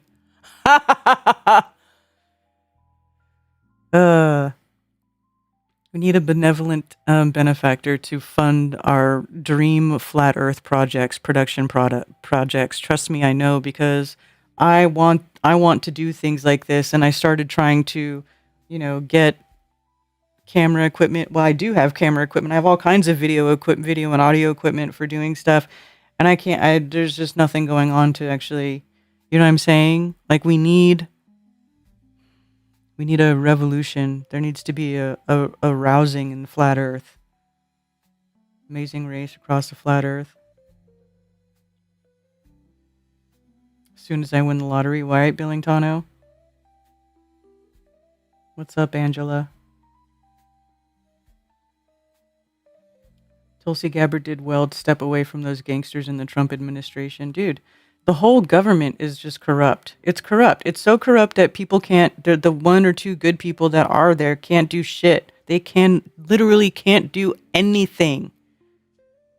What do you think about the Daylight Protection Act making daylight savings time permanent? I think that we should, it figures that they would make this the wrong time, the permanent time, and the standard time not the right time. I wish they would just leave it standard time. Just leave it standard time. Leave us alone. Let us align our circadian rhythm with the sky clock like we're supposed to. Don't you think it's messed up that they want to make the wrong time the permanent time? Like, just leave it standard time.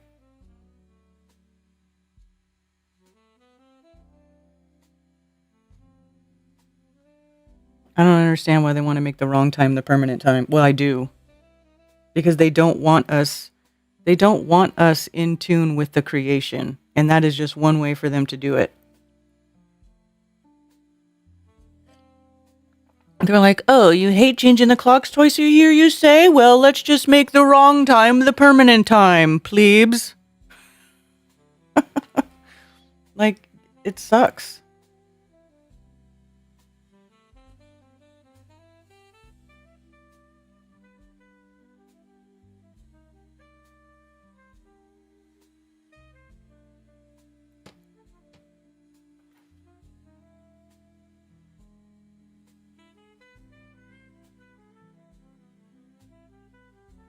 Yeah, so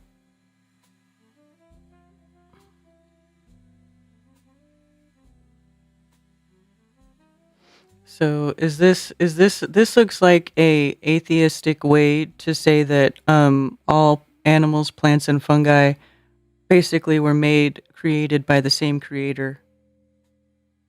We may all be Asgardian. Oh my god, so retarded. Anything to not claim creation, right? Anything. Yeah, I have not seen NDB today. Oh, there he is. Time is fake and gay.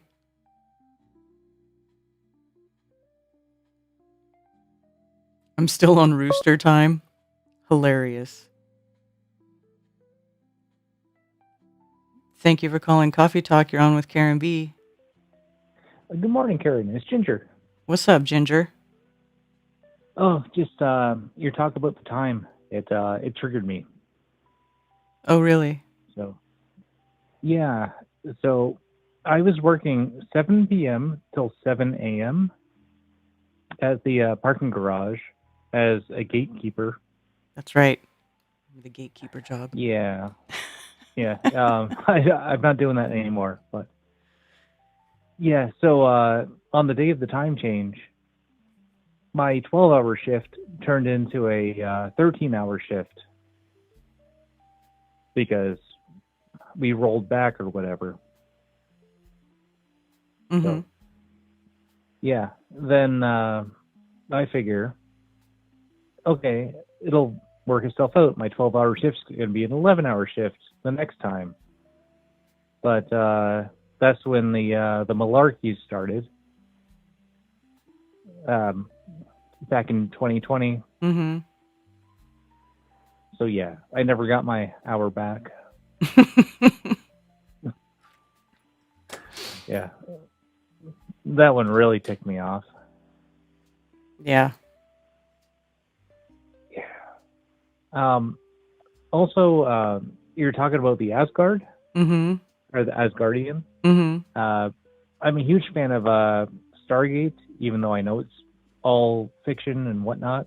Right. For science fiction. But yeah, there's a race of aliens called the Asgard in the show.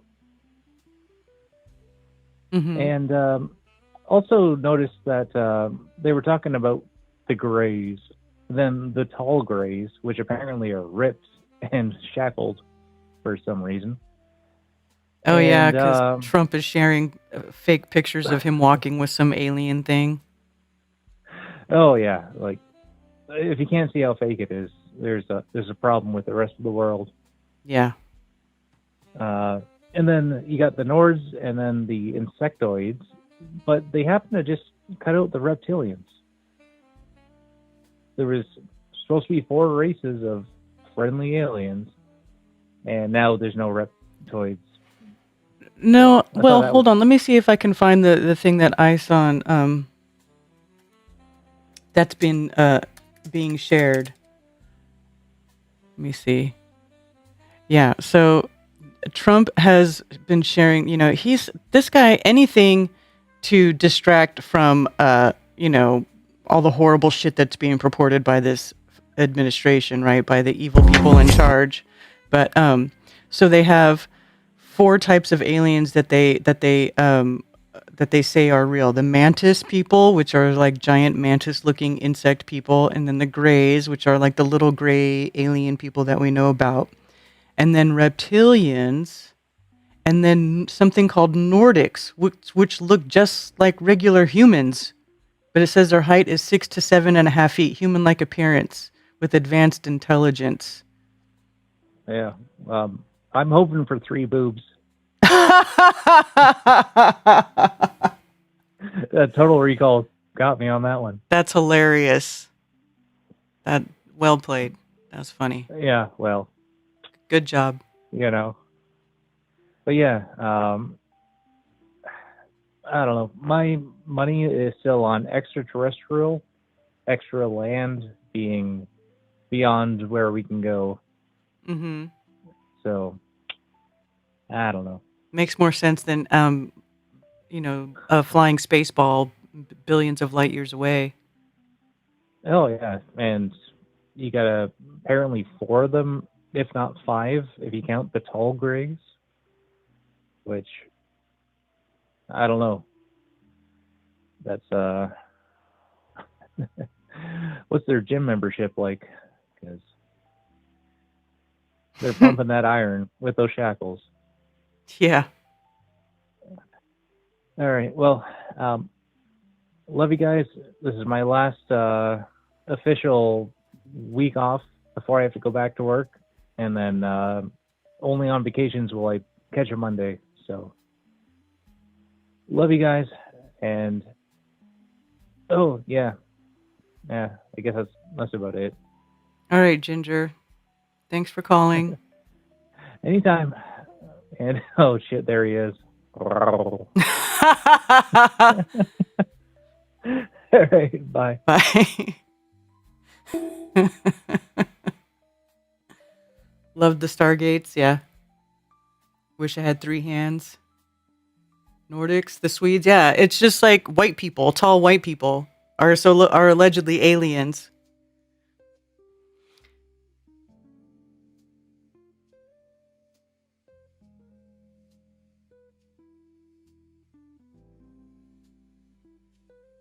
Enjoy entertainment. That's right, Southern Belle.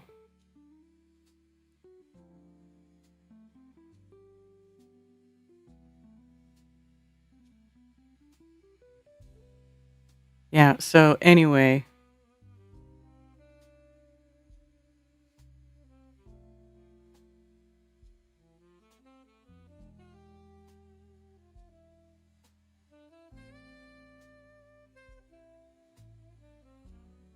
Yeah, see, they love making AI bullshit, AI slop, alien stuff.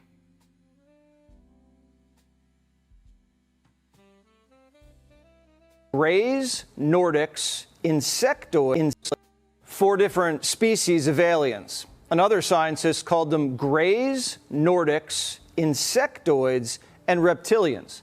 All of them have 2 arms and 2 legs, just like us. Experts speculate the reptilians are scaly with long tails like a lizard. Insectoids look like a praying mantis. The greys look like your classic movie alien, and the Nordics look like a regular Swedish guy, but 7 feet tall. We haven't seen the evidence, but Pete Hegseth says more evidence is coming, and there are a lot of believers in Congress. I have seen evidence in a skiff that leads me to believe there are things we cannot explain, and I have observed things that are of non-human origin and creation. That's my opinion. Releasing the files isn't easy. They've been hidden for years, and a lot of people want to keep it that way. The problem we have right now is the deep state's fighting the president on release, and he kept his word, and I suspect some of our not so friendly comrades and this is such a distraction from the satanic pedophiles, about control, and that's the people looting this country. The president, that politicians literally loot Americans. Well, a dozen scientists have either gone missing or died. Now, we don't know if that's related, but people are scared to talk. One I thought was going to do an interview, and then a couple days before, sent me a message saying, after further consideration and long talks with my wife, I decided I'd be forfeiting my life if I participated in your interview. And I thought that was like very unsettling message to get, obviously, but also very specific word choice, you know, forfeiting my life. Yeah, cool story, bro. Like, he could just be saying that.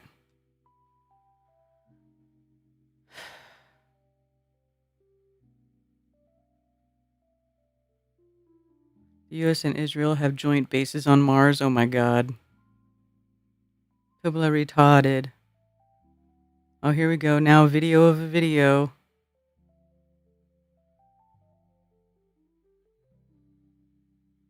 It's AI, but it's a start for real disclosure.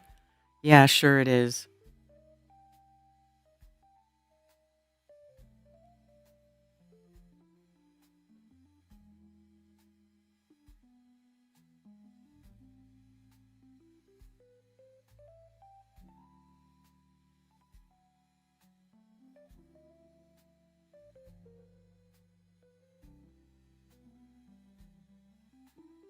Trump administration, there's a lot of speculation, I'm hearing it from people inside the administration, that the Trump administration is indeed soliciting advice about how to tell the public that we're not alone.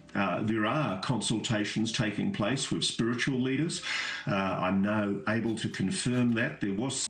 I just want to point out that this guy is not talking into his mic. He's using his built-in mic. That's why he sounds like he's in a big open room. I hate when people don't know how to use the mic right.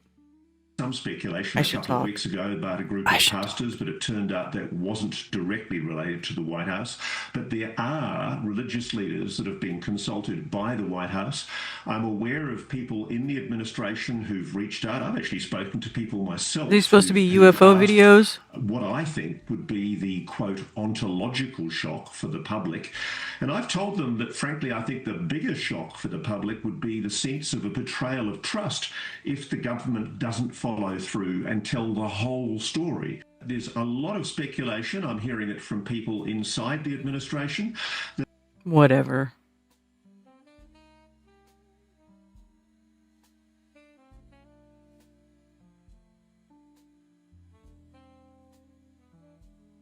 This is a phony-ass fight between Trump and the deep state. Whatever. Everything's an inversion. You know, it's like some guy running on something that he's going to do. Like, you know, just like how he lied about everything that he did. That he said he was going to do. He lied. Like, he's clearly was best friends with Epstein. He's clearly in bed with all these freaking perverts and, you know, billionaires. And he's literally ripping off American taxpayers to increase his own family's wealth. So, yeah. This is just a distraction. Drives me nuts. Drives me nuts. Drop the good shit, not the grainy crap that we've all seen for decades. Yeah, but see, now there's AI, so how do you know it's real or not, though, Mark? I want the alien to look like the Predator.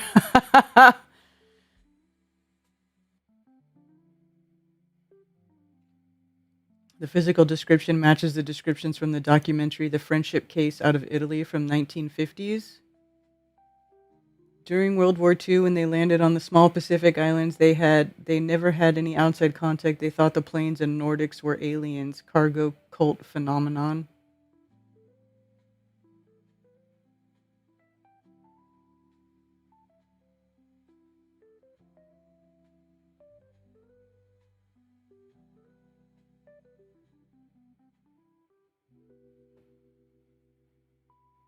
Like why they haven't released the Epstein files, because they're all in on it. Remember, you give the fallen gave man technology, alchemy, metallurgy, pharmakia, warcraft, etc.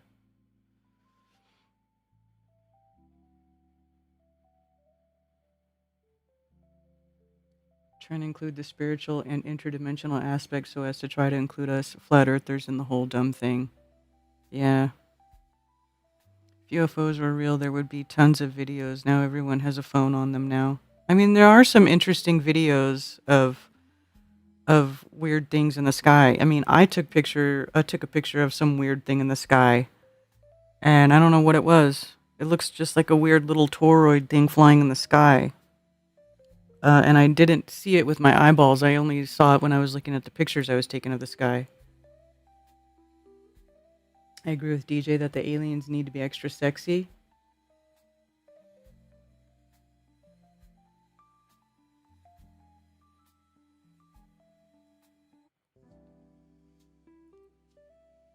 Ring a ding ding. Total bullshit, yeah. Fox News and ESPN are talking about the ET races. They are really ramping it up for blue beam potentiality. They just want to throw another distraction out there to get people to not want to prosecute the evil MFers in the government who are guilty of like the most heinous crimes you could possibly think of. Of course, they're going to do everything they possibly can. Trump's America First campaign slogan is a huge joke now in hindsight. Yeah, America First. Yeah, exactly. America Last. The military UFO videos are pure nonsense, low resolution, Atari game quality. Yeah, they're like not even high def. Like okay, you can put a camera like an HD camera on the outside of a rocket and shoot it into space, but you don't have any high def cameras on your jets that can record these things in something that's not infrared or not night vision. They call them UAP now because some of them probably ain't objects. Yeah. Unidentified aerial phenomenon. The globe, Earth, and heliocentric model was the set for open disclosure. Israel first. Yeah, exactly. Shauna's got some crazy footage of things in the sky. She has one that looks like a flying boxcar. Interesting. There's weird stuff in the sky. Look, I'm not going to act like there's not weird stuff in the sky. Just go get some night vision goggles and go look at the sky at nighttime with the night vision goggles on, and you'll be like, what? What is going on up there? What is going on up there? So there's definitely weird stuff going on in the sky. What it is, I don't know. Is it what they're saying it is? No.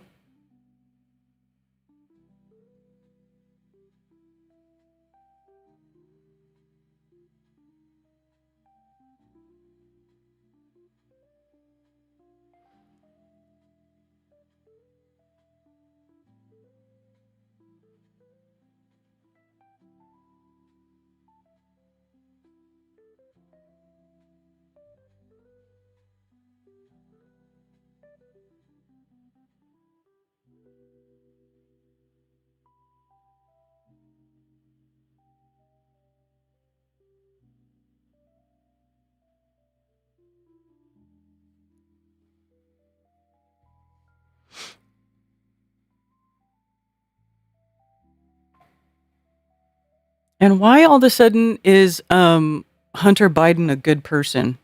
Have you guys seen this? Oh, what are you... Mark's messaging me. Oh. Ship sighting near where I lived in Canada. Didn't you send me this?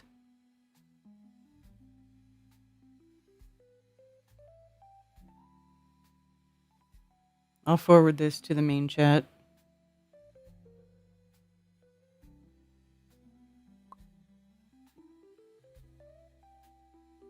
Better than any current release. This is a video from 20 years ago.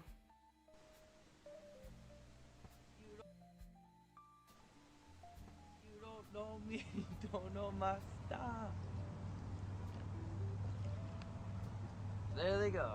Into the sunset. 29th of June, 2008. Oak Bay, Victoria, British Columbia, Canada. That's a UFO, man. Did you got it on cam? Yeah. UFO sighting. over the Atlantic, or over the. This is a UFO Pacific. over the Pacific Ocean, Over the Atlantic. Right above those buildings there. man. It's green, dude. That's fucking. It's green. It's green. It is an Coming interesting right over video. us, man. It's got to be a heli. It's better than the crap the military puts out. This is what I'm saying. Like, why doesn't the military have like a regular color video? Everything's always like infrared or night vision, or you know, it's in some not visible spectrum of your eyeballs. Can you focus in on that, Barely. dude? It's like.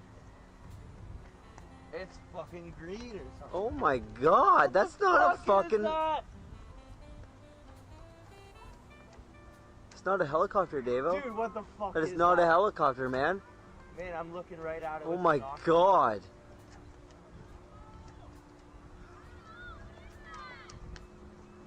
What the fuck is that?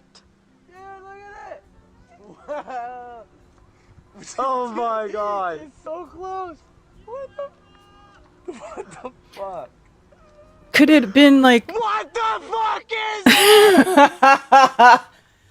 Could it have been like a remote controlled, like somebody's home remote control vehicle? I don't know. It's weird I'm looking looking, through dude. my binoculars at this thing, and it makes no sound. It's going everywhere. It's silent, man. It's And it's silent. It flew silent. by us at Mach speed. Dude, what the fuck is that? Oh my god. Dude, what the fuck? Yeah. Oh We got it on film. What the fuck is that shit? My name is Dave Hoare, and I don't know what the fuck that is, man. I've seen shit like nothing like that. No, man. it was silent. It was silent. Dude, there it goes. It's fucking gone. I still see it with my binoculars. That was. It almost out of focus of the camera. I got it. Dude, what the fuck was that? Man, what Hilarious. Yeah. They were probably drunk. Probably.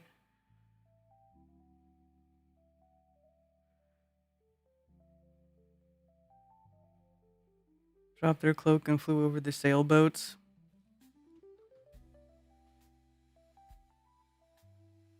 No one is asking why would they give us AI for free and why now. It's not really for free though. It's not for free.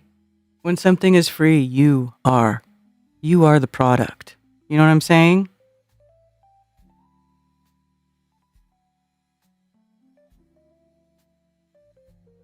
Maybe they'll be tall talking puppies and kittens and we all fall for it. Oh my god, Pikachu.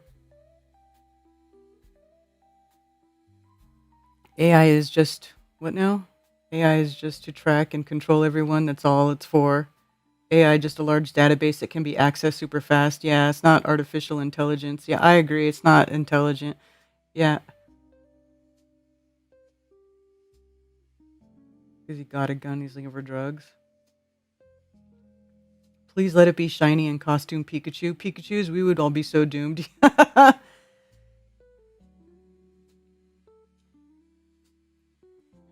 Anything cute and we're cooked. We'll all be like, oh, you're so cute. And then it eats our face off.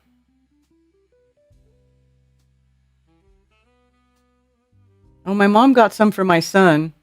I have to play with them, though. My son has some night vision goggles. People build some pretty crazy drones now. Yeah, that's what I'm saying, Ezra Bergstein. Like, people do build some pretty crazy drones now, but they don't. It's not like they don't make a sound. Like, if it was somebody's, RC, homemade RC thing, because I've seen stuff flying, like people make these crazy things that they look like UFOs and they fly them around in LA and shit. But you would hear the drone motor.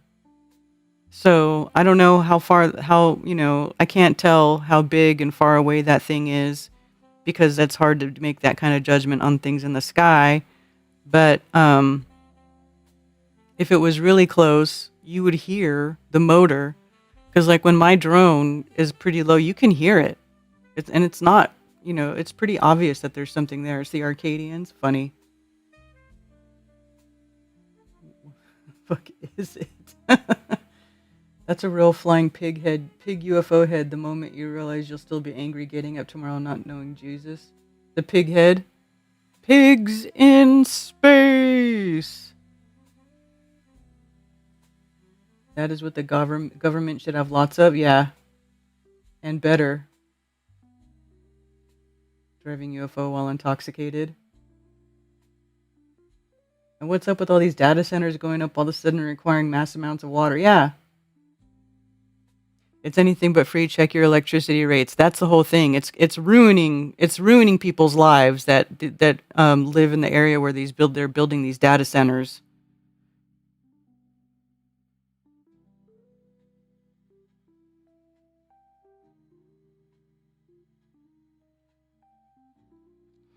And it's kind of crazy, like this giant data center that they're approved in Utah, the one that's like the size bigger than Manhattan. Like that's crazy. That's crazy. Why? America already has more data centers than any other country. Yeah, data center stealing our resources is why AI is not free. And these billionaires are working out these deals, these backdoor deals with these corrupt politicians, which even at the county level, even at the state level, people always want to say, oh, vote locally, you can still make a change. Well, these assholes are still doing corrupt shit. They're making backdoor deals. They're going against what their constituents want. And they're approving these data centers in places. And they're ruining people's home value. They're ruining communities. They're ruining water table,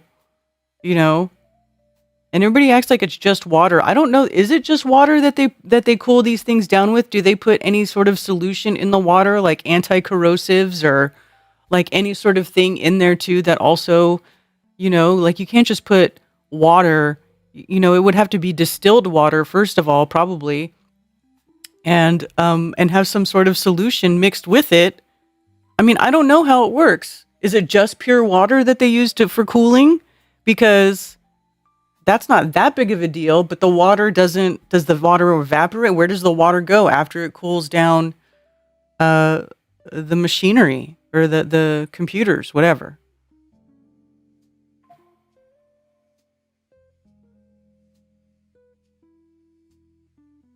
They're trying to build one in Spartanburg right now. I signed a petition against. Oh my gosh, see? In the second, they're going to get mean. They're going to get ugly somehow, and there's going to be a million more of them. This is like gremlins. Military has supposedly cameras that can focus in and identify your face from space, but only provide us with low-resolution UFO images, right? Exactly. Still up for vote in Spartanburg? Convinced wannabe reality stars that they were training to go to space in a rocket.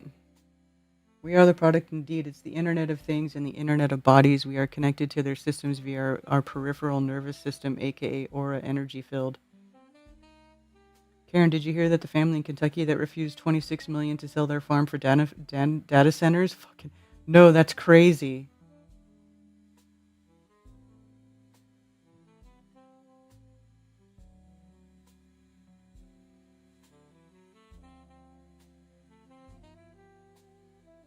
And all this investment with almost zero long-term jobs for the trouble. Exactly. It's not like it's providing a lot of jobs.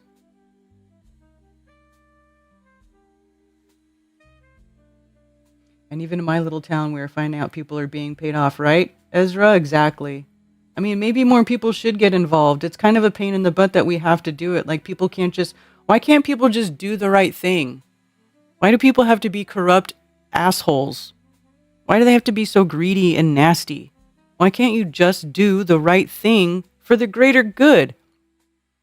Why? What exactly is inside of these data centers, right? China has them under oceans? What do you mean under oceans?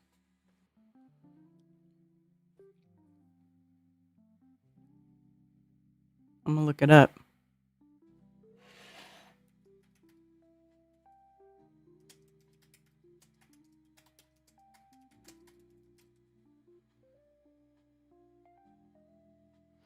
China is putting data centers in the ocean. Oh.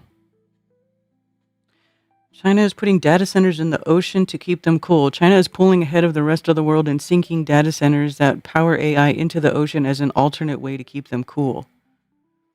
The underwater data center pictured here was a pilot project off the coast of Hainan. Another more advanced one is now being built off Shanghai. To grow its economy, China is betting big on artificial intelligence, cloud computing, and other digital technology, and a big part of that bet involves rapidly building data centers to boost computing power. But these massive collections of servers gobble up growing amounts of energy, and each one cycles through hundreds of thousands of gallons of water a day to carry the heat. To carry away the heat they generate. That means these facilities in China and beyond will increasingly compete with water demand linked directly to human survival, from agriculture to daily drinking. Many companies have cited their data centers in some of the driest regions of the world, including Arizona, parts of Spain, and the Middle East, because dry air reduces the risk of damage to the equipment from humidity, according to an So this is why they're putting all the data centers in the dry, in like Arizona, Utah. Interesting. According to an investigation by the nonprofit journalist organization, but partly to address water concerns, China is now putting a data center in the wettest place there is, the ocean. This June construction began on a wind-powered underwater data center about 6 miles off the coast of Shanghai. But salt water is very corrosive. Like, salt water on electronics is like the worst thing ever. So it makes me, how are they doing? China's ambitious approach signals a bold shift toward low carbon digital infrastructure, and it could influence global norms in sustainable computing. Data centers store information and perform complex calculations for businesses whose increasing automation is steadily ramping up such needs. These facilities consume vast amounts of electricity and water because their servers work nonstop and in close proximity, and they generate waste heat as a byproduct, which can damage equipment and destroy data. So they need to be constantly cooled. Roughly 40% of the electricity consumed by an ordinary data center is for this purpose. Most of that energy is used to chill water, which is sprayed into the air that circulates around the servers or is allowed to evaporate near them, lowering their temperatures. That water can come from underground, from nearby rivers or streams, or from reclaimed water. Instead, undersea data centers use pipes to pump seawater through a radiator on the back of server racks to absorb heat and carry it away. Heillan Yun, the company sometimes referred to as High Cloud that is behind the Shanghai data center, says it's an assessment conducted with the China Academy of Information and Communications Technology shows its project uses at least 30% less electricity than on-land data centers thanks to natural cooling. Huh.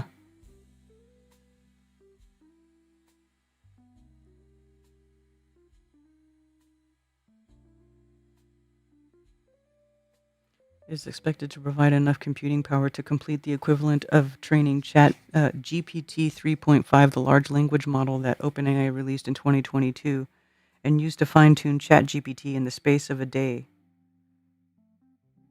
Huh.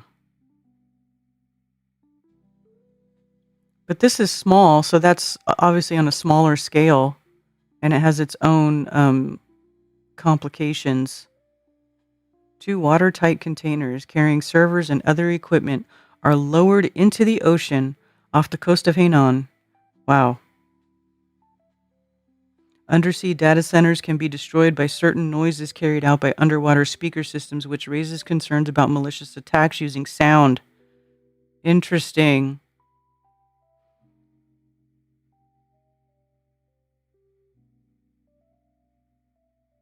Well, I don't know. I mean, mankind has gone this long without so many damn data centers. I just feel like we just don't need to do this. Maybe we just don't need to do this. This is unnecessary. Data centers cause brown tap water in their proximity, yes. Get this shit offline. No one wants customer service replaced by AI. Yeah. In 5 years, over 85% of all calls are projected to be handled that way. Isn't that how it is now, Cammie? Like, I never talk to live people. YouTube changed Jekyll to Reckless.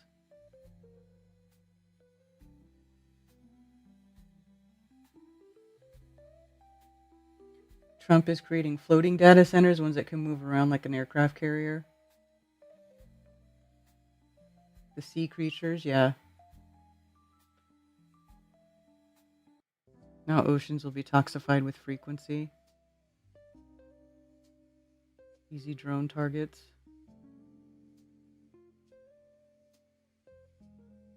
Huge business for now. For billionaires. For the tech bros who want to surveil us. I think data centers will process the Bitcoin type money that will be rolled out, mining coin for the Reckless Island crew. Did you hear about that AI model that started mining Bitcoin? Like it did its own thing? Let me see if I can find it.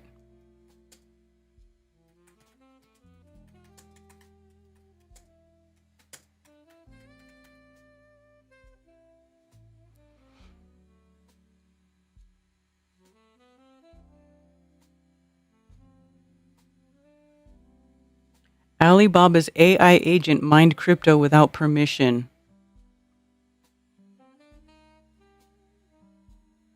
Nobody talks about this, but no. Sometime during a routine reinforcement learning training run, Alibaba's Roam agent went off script. Without any instruction, the 30 billion parameter model began probing internal networks, established a reverse SSH tunnel from an Alibaba cloud instance to an external IP address, and quietly diverted GPU capacity toward cryptocurrency mining. The task instructions contain no mention of tunneling or mining. Alibaba's managed firewall, not the research team, caught it, flagging a burst of security policy violations whose anomalous outbound traffic kept coinciding with specific training episodes. The paper titled Let It Flow landed on our blah blah New Year's Eve and 89 co-authors at Alibaba. Nobody noticed. Then on March 6, 2026, ML researcher Alexander Long posted a screenshot of the safety findings on X and called it an insane sequence of statements buried in an Alibaba tech report. That post pulled 1.7 million views. Ryan Adams, co-founder of crypto media company Bankless, picked it up hours later. The AI safety and crypto communities have been fighting about it ever since. That's kind of crazy.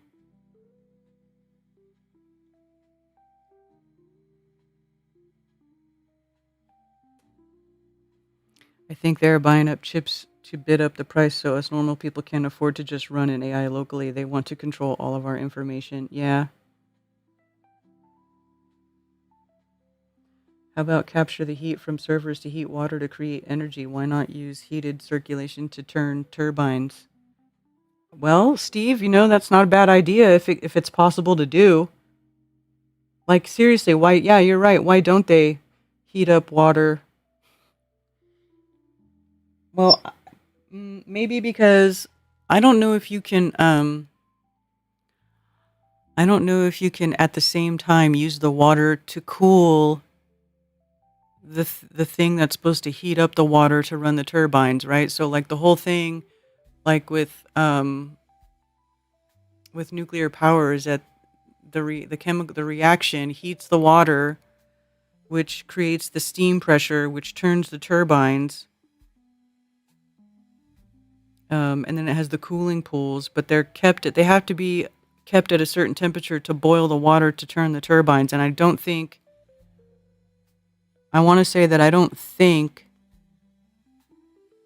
that if you're cooling the processors, you can't let them get hot enough to boil water. So I think that it can't work like that.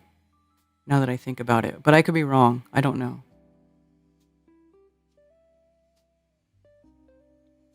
AI is useful, but no more useful than the old search engines before they were stopped providing search results. Yeah, I know. It's like Scrotal Xerox. That's actually a really good point because, right? So they gave us search engines which we could search up all kinds of stuff, and then they started putting algorithms in place to control the search stuff that you find with a search engine, And so now they're like, oh, here's AI. It can tell you everything you need to know. Yeah, they were really setting us up for that one, weren't they?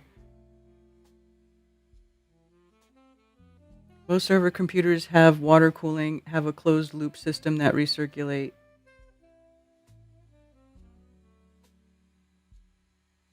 Are they really data centers? They built one next to my job. Now finish it looks more like some chemical or power plant.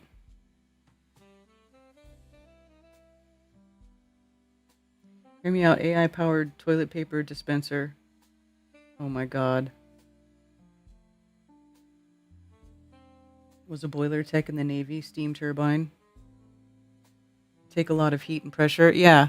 I don't think they want the actual processors getting that hot to be able to produce that heat and pressure. That's the thing. Because the whole point is to keep them cool so they run more efficiently.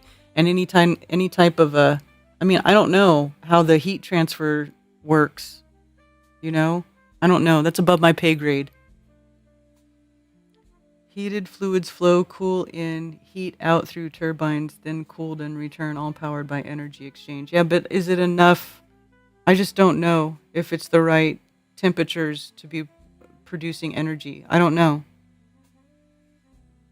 I don't think it's that easy, but I could be wrong. I don't know. I am not a engineer.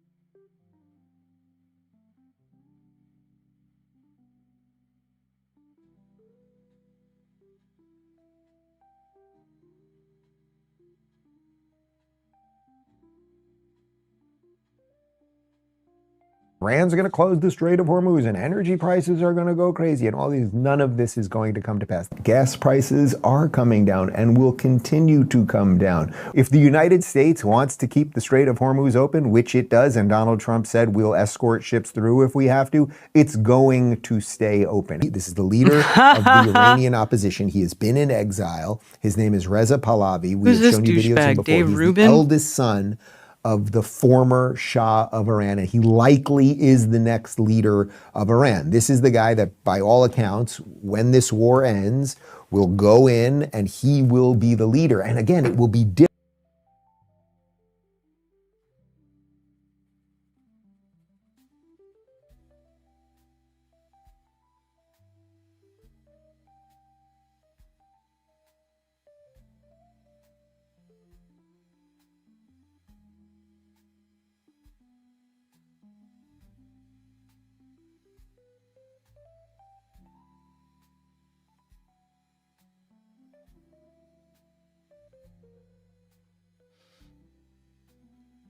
Small hat dink.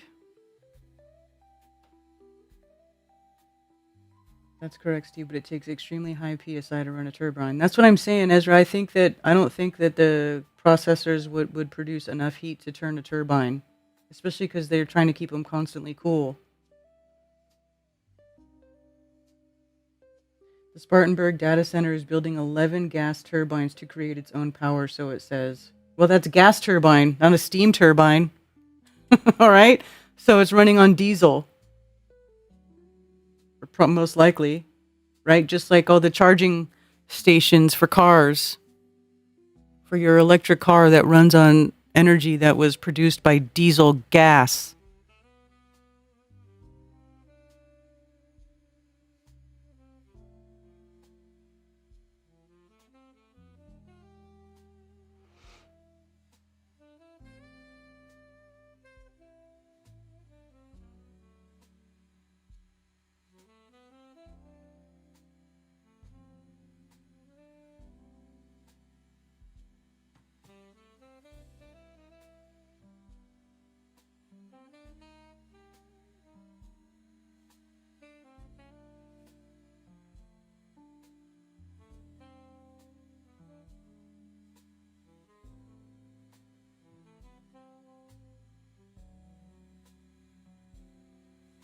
Massive protests in Naples, Italy. Protesters carried a massive symbolic shroud inscribed with the names of more than 21,000 Palestinian children killed by Israel. Wow. It really is horrific. The Rio Grande in New Mexico currently completely dry. I don't believe that. Is that true?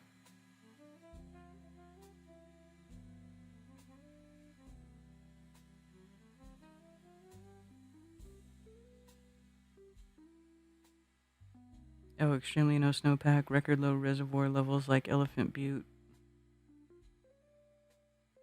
Agriculture uses 85% of water used from Rio Grande in New Mexico, unstable long term.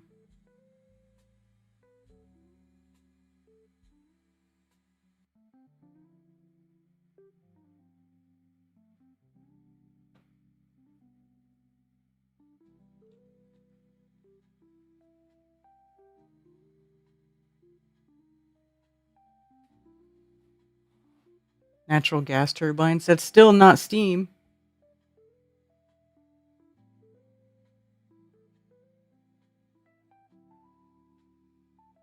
I'd call in, but I know you become a distraction agent from living the solutions to all your... What?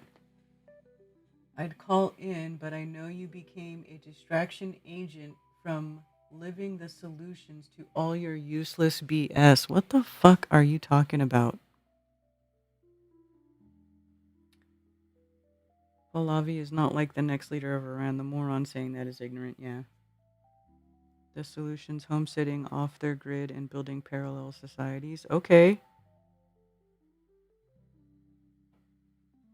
Using natural gas facilities that were paid for by taxpayers for citizens. Now price goes up to support data center increase in use, yeah.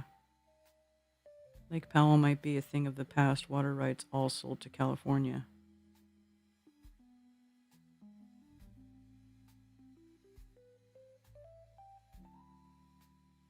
Is Lake Powell the one that's there by the dam, by Hoover Dam?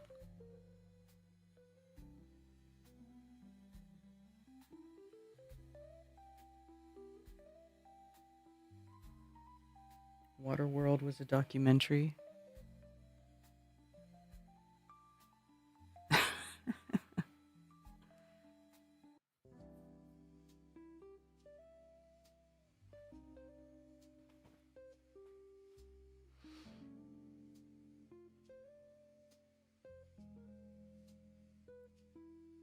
So it's interesting that they're worried about the equipment being damaged by humidity, yet they need water to cool their equipment. I feel like this is going to fail eventually. All their data centers are just going to freaking fail.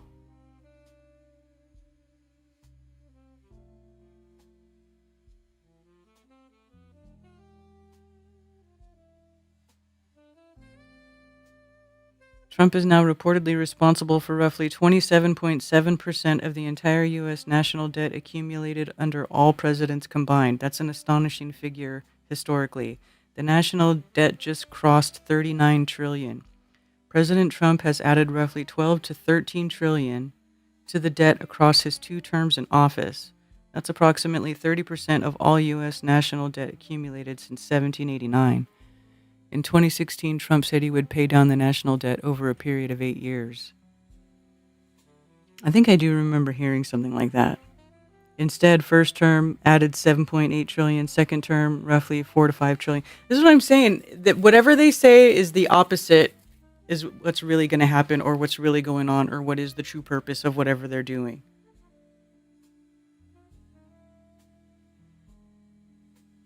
Even steam boilers take fuel that needs to burn to acquire the heat needed to boil the water. Oh, Lake Mead. Okay. That's right. Kevin Costner's greatest movie.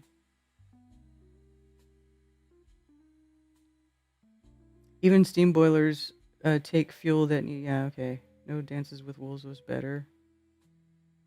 But he just brought me some Platinum Bubba Kush, one of my faves. Nice. Same old verbal diarrhea from the truth, non-movement, echo chamber, distracted and traumatized. Okay. Well, Mr. the nicest asshole you will never meet, why are you here complaining? go on your channel and go live and start talking about all your bullshit that you want to talk about.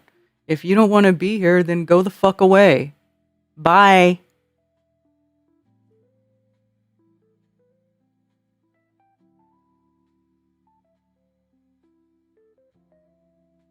I used to track the ND and it was only like 10 trillion when Trump first came in.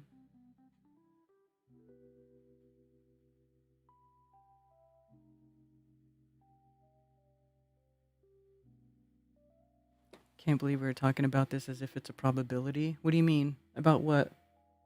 I feel like this whole Epstein scenario being brought to the light is just a setup for an uncorruptible AI government. I mean, it could be. You know, a lot of times it doesn't come clear what they're doing until after the fact, or like how they're setting stuff up until what they're setting you up for until after it happens, you know, because they're diabolical plans that go years in advance. Like, we don't think, normal human beings do not think that way. That's what I'm thinking. I think that these people might be being influenced by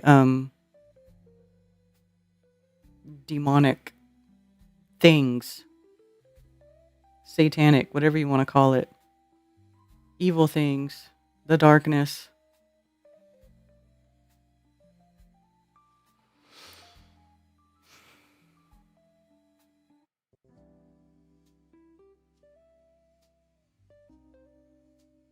I remember when I graduated high school, it was 1995, and Bill Clinton was the president, and I'm sure that a lot of this is just me being young and naive, but the perception I had at that time was that the country was on an upswing, things were going to get better, you know, all the stuff that happened in the past, like, you know, the civil rights movement, like we were all past that now. We weren't, you know, we weren't having slaves anymore. Like, it just seemed like, you know, at that time, I remember thinking and feeling like, oh, the country's going to get better. Like, I felt good about my country. And like I said, that could have just been naivety. And me, I'm sure it was, you know, and I registered to vote and I started voting. But, you know, I started to see that, you know, of course, then, you know, 9/11 happened in 2001. And then I really started to see that, things were not good and they weren't getting better. And I've watched it progressively get worse over the last 25 years, right? As we all have, anybody who's been alive that long, it's only gotten freaking worse. It's not gotten any better. And you would think, you know, living in modern times where we study, you know, the alleged, you know,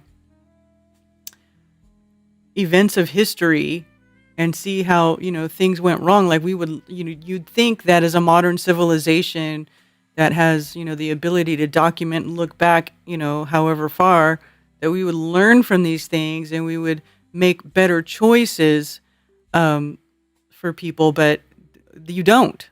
It's just only gotten worse, you know?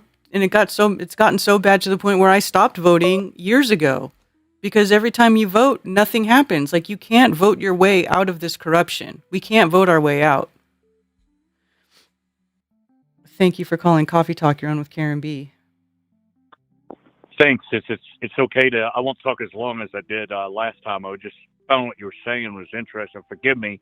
I may have interrupted you. I probably called like a couple moments too soon, or like you know, the stuff you were talking about, the 1990s and where the country was headed and stuff like that. Mm-hmm. I didn't mean to cut you off. I just. That's okay. I think I was pretty much finished with. I think I was finished with that thought anyway. I'll be real quick. My approach, which I still have, I would say, basically, is somewhat different. Even back in the 90s, it was different. My approach, I guess it was, I don't know how to say. I'm just going to say it was somewhat more critical of America. From the get-go, my perspective, I viewed the civil rights movement as a good thing. That I'm not saying others don't, but I viewed it as a necessary corrective to an evil system that had, by the 90s, had lost too much steam. And I was like, what's going on? Why? I view the 90s as the moral decline of what it used to be. And to the extent that the USSR I viewed as I don't like its atheism, but I viewed it as a good thing all along, as a corrective to and a check to the American evil, and that it had fallen, that these, I want to be nice. I could think of, like N-word and all these kind of words. I believe to describe the American power, which was these undeserved, like homosexuals and other corrupt people in every different manner of vice, had come to power, and things like the Inquisition, which were actually good things, it was meant to keep that kind of evil in check, and just it had bursted over. I view the 90s as a time of evil boiling over, and it needed to have its head shot off and destroyed. And as America's decline since then, I've viewed as a move in the right direction. And this stuff with Russia and China rising and Iran defeating the United States outright, I was like, it's about time. It should have happened many decades ago. I was like, Americans they see the atheism in the Soviet Union and they think communism's bad. That's always been to me just how stupid they are, even the best of them. The only thing that'll make them wake up is for them to get hurt. That's my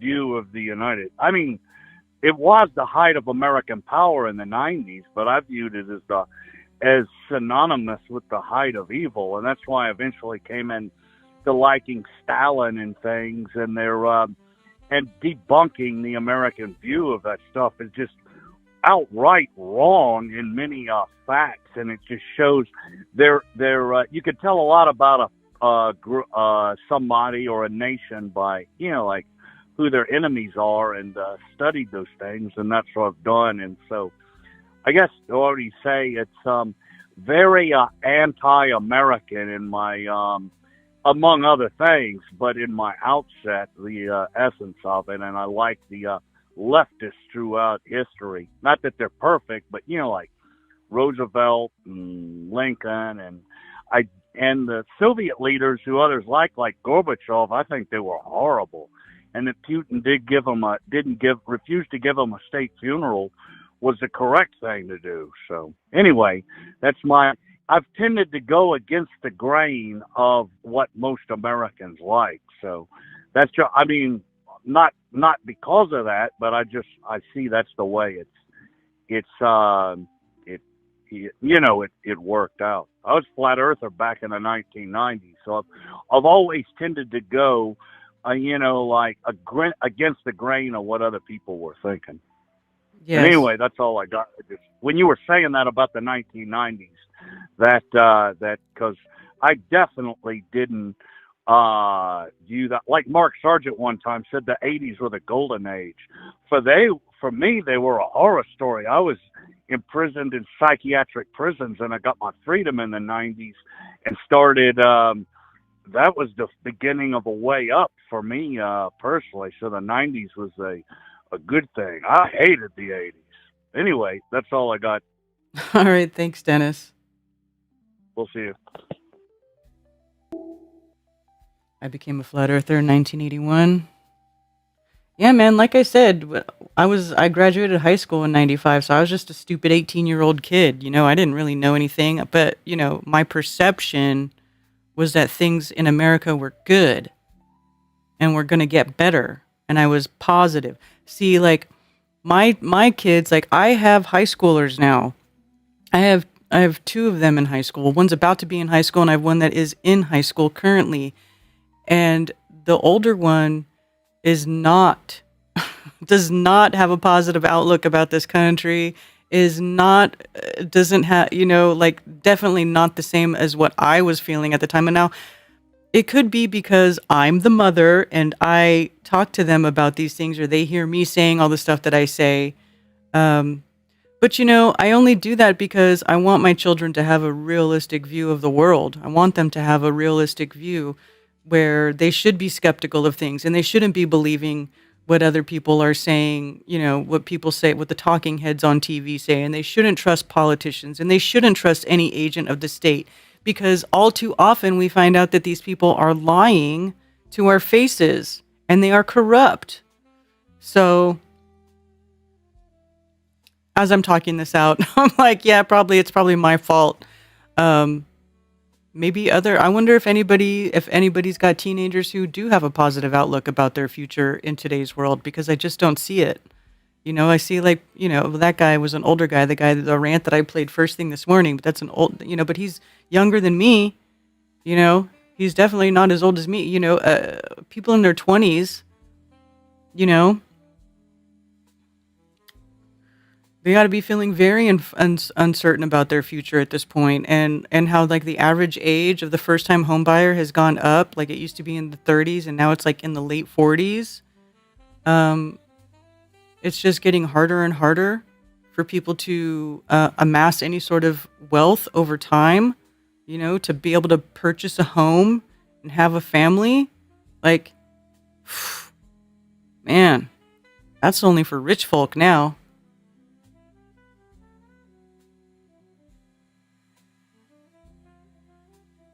Tommy, were you born in 81? Just checking. Yeah. Right, right, Cammy? Yeah, probably. I was in middle school in 1995. Yeah, that 1942 Hitchcock movie, Saboteur, has a scene with Nazi-aligned mafia plotting to blow up the Hoover Dam. Yeah. My sister is a flat earther. I set out to prove her wrong. Now I'm a flat earther. Right on, God supremacist. Thank you for objectively looking at the truth and recognizing it. Same. I brought my kids to FE Festival back during Helene. Thankfully, my kids see the BS, but they try to have positive outlook. Yeah. It's better than that you raise them like that, so that eventually they will find true love and true purpose and true joy versus getting caught up in fake worldly facades. That's my hope. Exactly. That's my hope.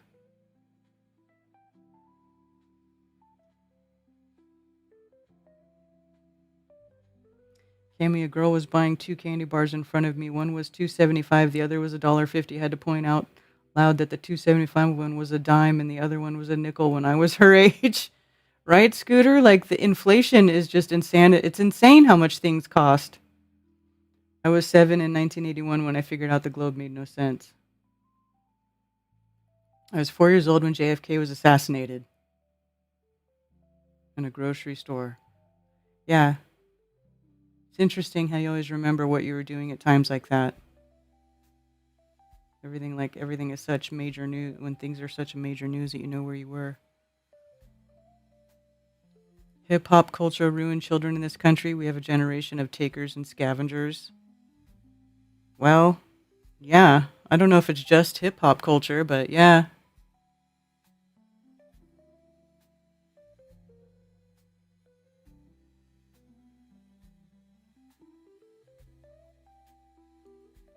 I mean, this is why it's important that we all, kind of just stick together in these times, even if we're not doing anything major, even if we're not having big flat earth conferences with hundreds and hundreds of people and news outlets coming to interview us and whatever. Like that's not really going on right now. Okay? But there's other things that are a much bigger deal here, like preserving our morals and our ethics and our families, and getting back to our roots, taking care of what really is important, which is each other and our families. And we have to start defending our families, like for real.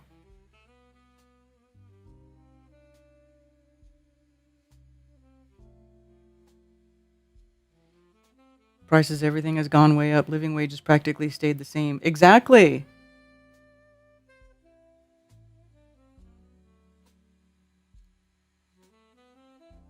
Cost of living's gone way up, and the wages have not gone up along with the cost of living. It just hasn't. And this also started happening back, in the early 2000s with like the tech boom and the online.com, blah, blah, blah, blah, blah. Like the separation between the average worker and the upper management started to get bigger and bigger. So then, the people, they're giving themselves $1 million bonuses the manager, the CEO, the CFO, the blah, blah, blah, blah, blah, like they're all making ridiculous amounts of money. And then all the cubicle office dwellers, they just get shit, whatever the shit leftovers are. And it's like, that's like how it's been. And it's only just gotten worse to the point where now they're going to replace all the cubicle little data entry, people that used to be filling up these office buildings. They just want to make it all of it AI. It's a mess. We are in a mess. This country is in a mess. The world is in a mess. And I sincerely hope that we can find our way out of it before the end of my lifetime. I'll just say that.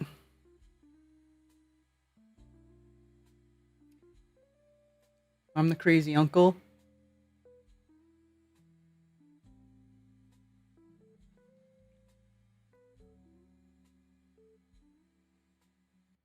Census form in the mail. Cammy said she got some experimental or like some weird census thing in the mail. I'm like, didn't they just do a census? Like, it's only supposed to be done every 10 years, isn't it?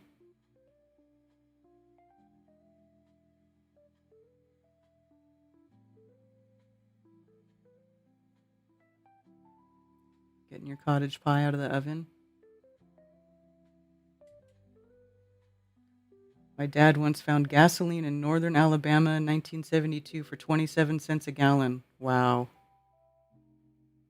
Gas here is over $4 a gallon, and in the entire time that I've lived in this state, it has never been over $4 a gallon. I have never seen that here.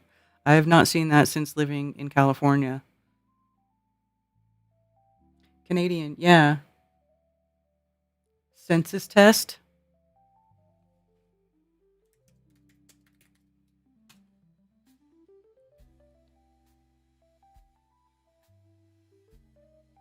C- 2026 census test.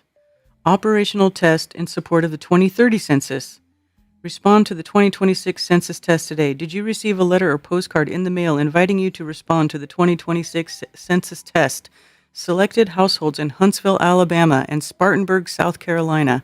Test sites can respond online starting May 1st. Use the census ID in your mailing to get started. About the test, let's see what it's about.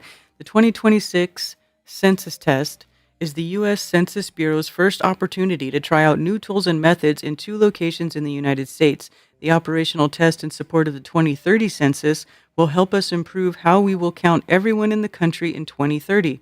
For the 2026 census test, the Census Bureau is also working with the United States Postal Service to evaluate ways postal workers may assist with collecting responses from households that do not respond on their own. The 2026 census test is the first of 2 field tests we conduct in preparation for the 2030 census.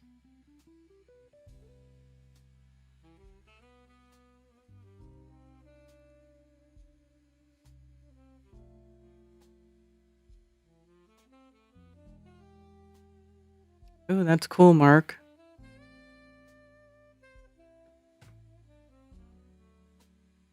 Lucky to find gas for less than $7 right now in California, right? 6 postcards. $2.81 when you first moved here. I remember getting gas for $1.65 and I was like, is this real life? Thank you for calling Coffee Talk. You're on with Karen B. That was for DJ. Okay, so census, I avoid that. I do not want to do it. My, as of yesterday, ex, she filled out my census for me. So I don't know what she wrote down. But there was something about, oh, God damn it. I think I lost it, Karen. I think I lost it. My train of thought. About the census? Your girlfriend filled out the census report for you? Yes. Oh, okay. Jury duty. That was it. Mm. So jury duty. I'm like, throw it in the trash. She's like, no, we're filling it out. I'm like, throw it in the trash. She's like, we're doing it. So blah, blah, blah. She fills it out because I'm a wimp. And yeah, so I'm like, fine, my job is slave labor. And a month or two later, it comes back in the mail. Oh, blah, blah, blah. We'll just use Ginger Sugarbush without my name, but occupation, slave labor. And I was accepted. Yeah, Canada. That's hilarious. Either way, the case was thrown out. I never had to deal with it Mm. after that. And every other one I get is going right in the trash. Ah. Because how do they know who lives where? Yeah. But yeah, slave labor. It actually came like printed from the government as my occupation. That's hilarious. Yeah. It's got to be around here somewhere. Anyway, love you guys. Bye. All right.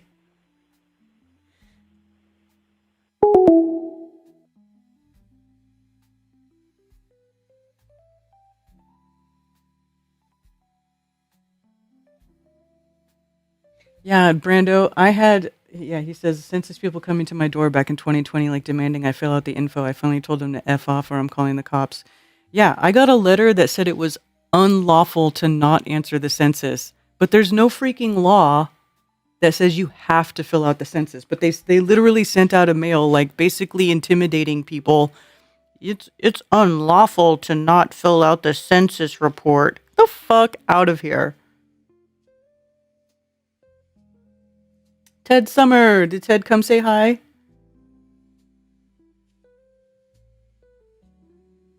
It's like a full tax return mixed with personal, very intrusive, none of your fucking business questions.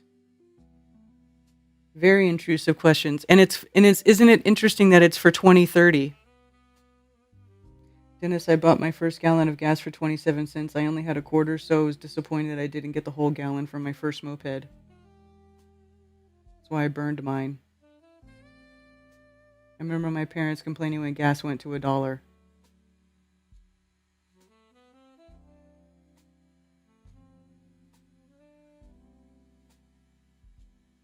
Fuel finally dropped below $4 for regular in our immediate area. I was happy I only paid $4.89 a gallon for premium today. Thankful my 31-year-old Civic still gets over 30 miles per gallon and that my K-Truck gets 27 mpg. And it's estimated to take 40 minutes per person in your household. It would take longer if you actually answered all. Unbelievably intrusive. They want you to account for every dollar spent. What? I want to see the form.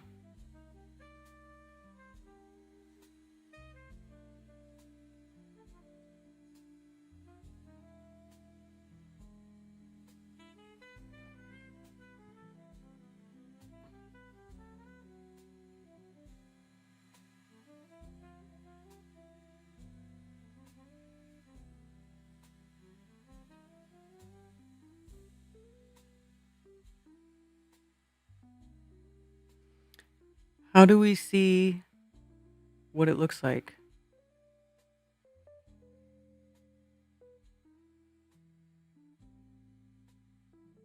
Watch an overview.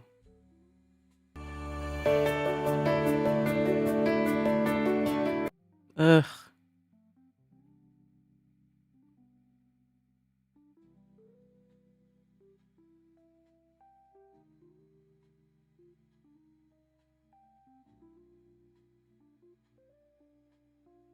Early planning for the 2030 census is now underway and includes conducting research and testing to inform the section of the 2030 census operational design. This design will have to address multiple factors, including constrained fiscal environment, budget uncertainties, place significant pressure on funding available for the research, testing, design, and development work, rapidly changing use of technology. The rapid pace of change in the use of technology makes it challenging to plan for and adequately test the use of technologies before they become obsolete. Distrust in government, concerns about the security and privacy of information given to the government impact response rates. Yeah, and pose difficulties in data collection. Declining response rates. Response rates for surveys and censuses have declined as people are overloaded with requests for information and concerned about privacy.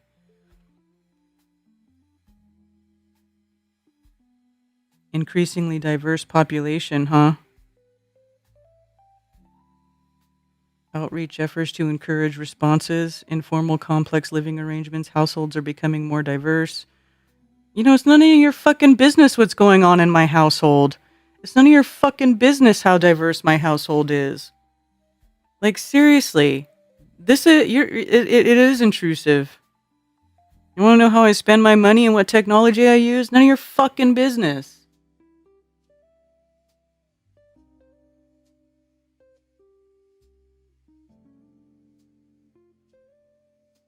A drunk totaled my Toyota on January 1st. Also, insurance paid me $7,000 and I bought a top-notch Toyota for just $4,000. Nice, Dennis.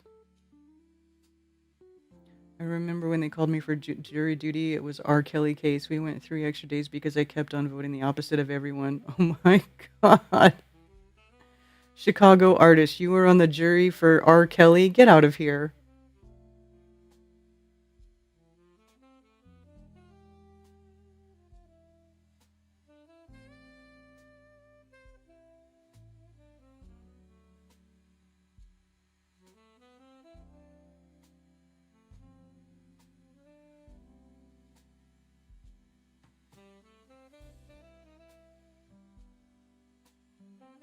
Talking about the enhanced games.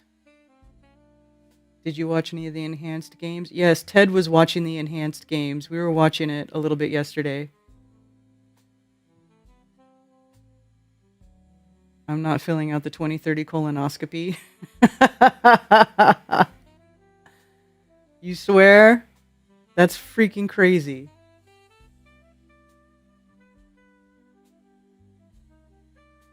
And anybody who doesn't know what the enhanced games are, it's basically like Olympic style competition, except all the competitors are allowed to use performance enhancement whatever. Like, they don't get tested. There's no testing. It's like you can blow your body out as hard as you want to compete in these games. I think it's insane that people will do that. It's going to be illegal to mind your own business soon. Yeah. The exact racial makeup, percent Polish, percent German, Caucasian is no longer an answer. Wow. That's so weird. They can't want that information for any benevolent purpose. You know what I'm saying?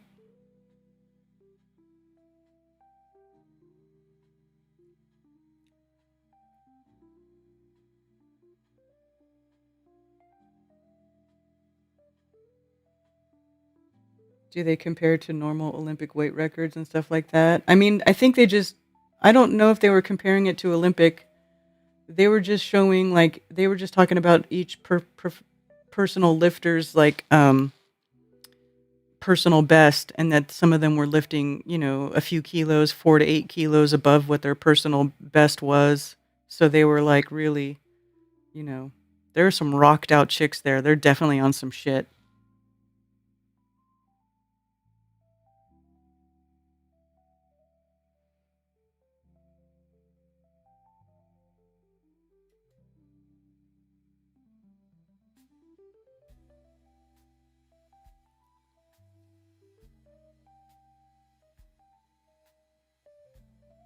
And also I was telling Ted that the enhanced games are sponsored by Peter Thiel.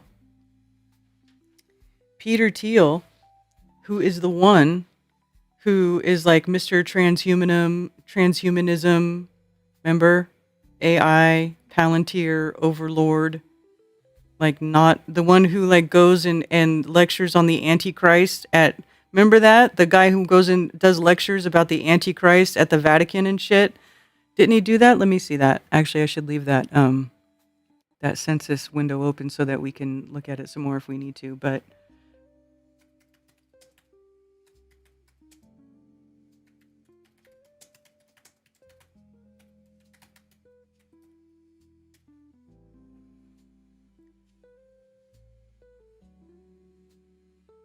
Peter Thiel's secret lectures on Antichrist in Rome. This is Peter Thiel. This horrid creature is Peter Thiel. Doesn't he look like a villain? He looks like a freaking villain.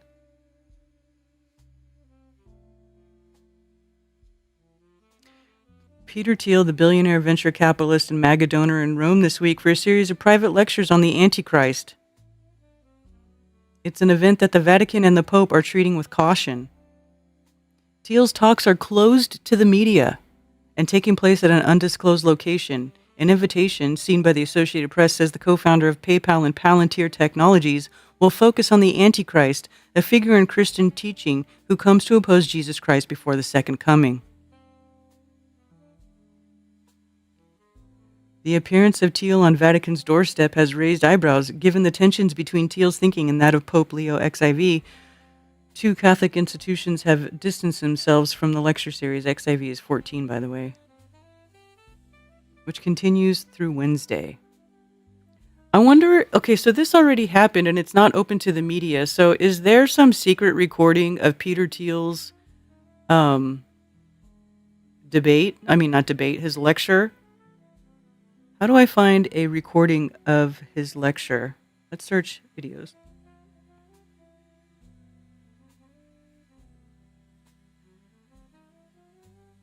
Lecture by Wolfgang Palaver. I want to see his lecture. Peter Thiel lectures on the Antichrist in Rome, priests threaten and just war.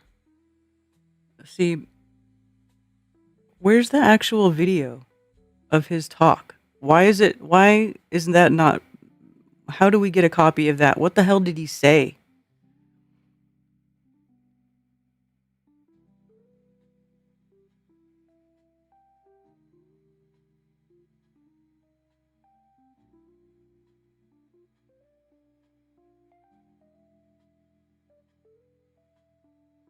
This is my very specific question for you, right? Is that Well, it's- you're an investor in AI.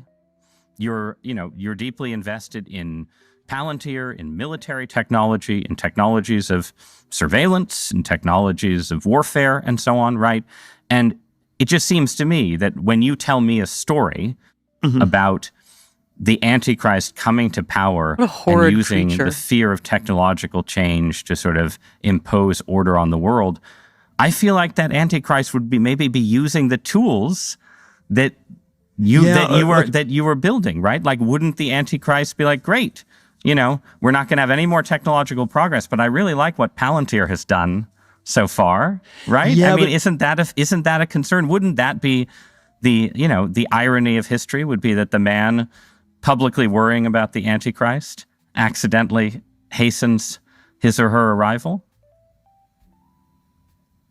There are all these different scenarios. I obviously don't think that that's what I'm doing.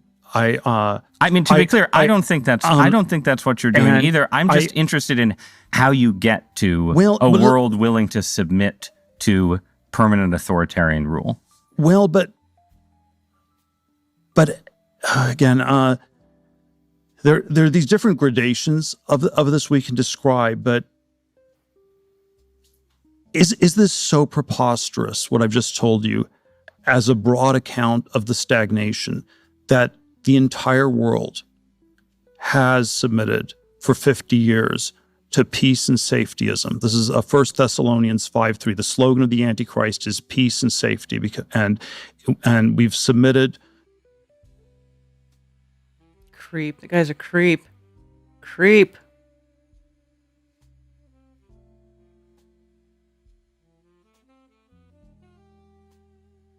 Peter Thiel claims the Antichrist are people who are anti-AI. See, that is like an inversion right there. It's clearly the opposite.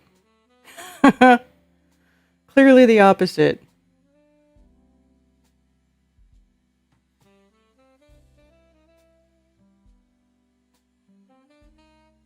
Getting like $1 million to break a record. Yeah, because you know what they're doing? They're looking at, they want people, because what better sort of research and development than to make like an open competition where people can wreck themselves and do all this stuff to push themselves.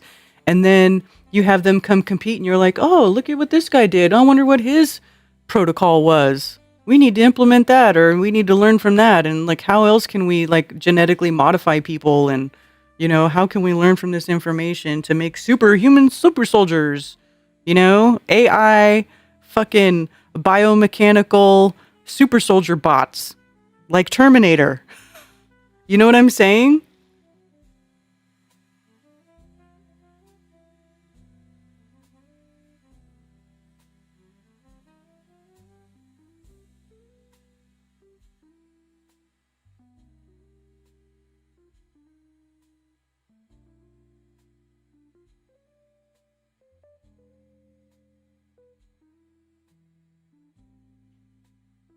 Avoid drunk drivers. Yeah.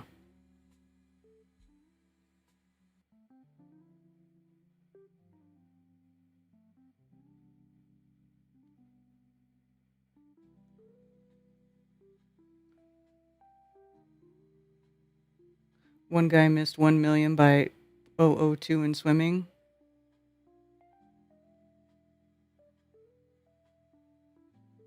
Has me so pissed thinking about it. Yeah. Is he the guy behind the massive data center in Texas? I don't know if that's him or if that's the other guy. I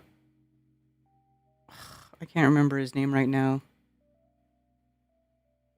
The other billionaire dirtbag. Yeah, the amount of money being waged in Vegas.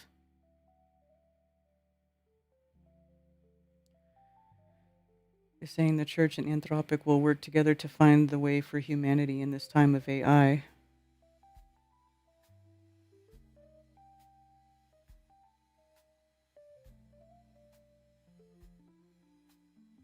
Keep attacking people. Who's attacking people in chat?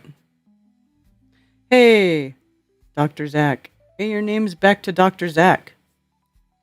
I've just been quietly working and listening to your background music and everything you were saying, but when you sent that dumbass home, I lost it. That actually cracked me up. Wait, what?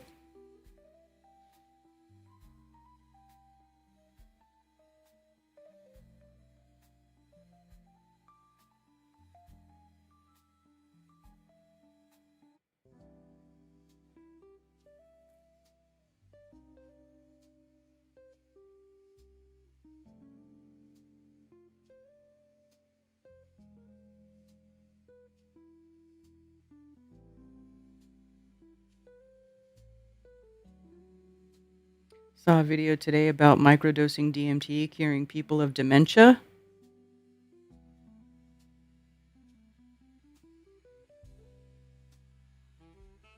Yeah, the drivers here in North Carolina it's gotten worse. The traffic's gone up and people are crazy. The guy you said bye to? Oh.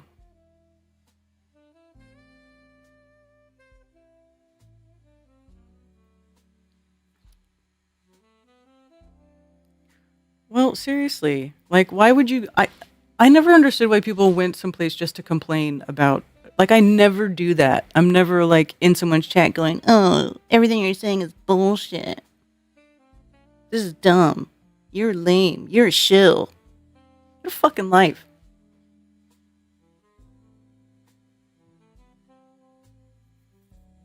I see you're behind. Zach's behind. Yeah, the nicest asshole guy. Yeah, gotcha.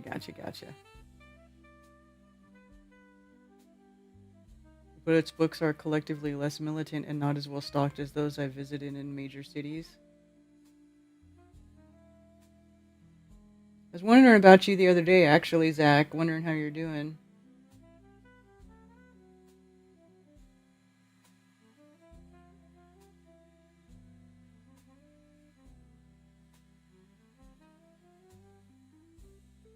FaceTime. You can make calls through Telegram, and it's like super easy. It actually works better than cell signal sometimes.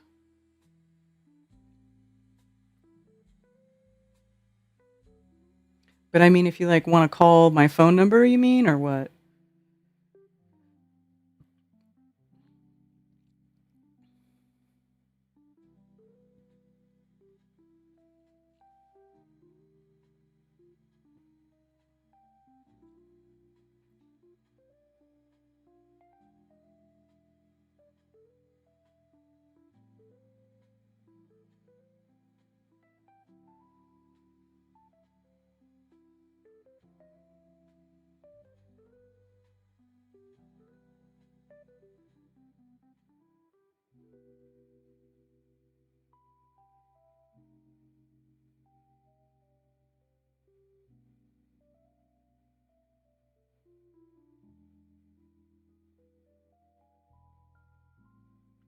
Shauna doesn't have Telegram.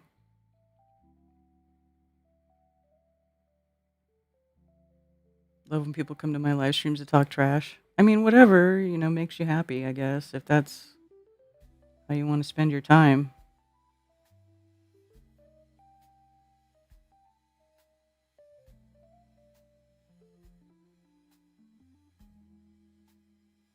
Telegram's great. I do like Telegram too.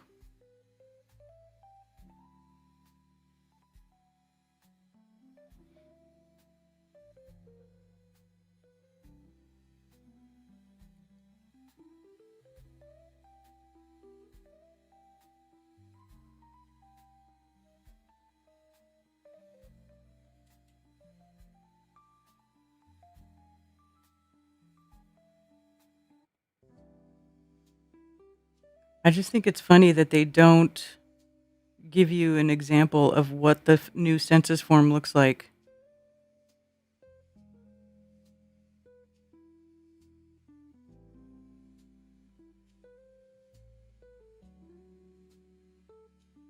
And they're making all the postal workers like their little census goons.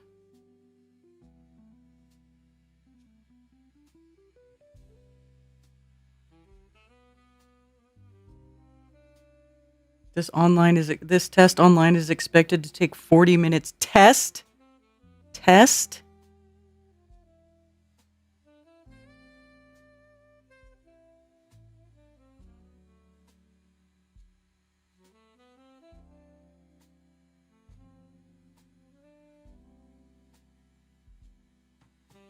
Oh, you have to have a 12-digit census ID number to see the questions.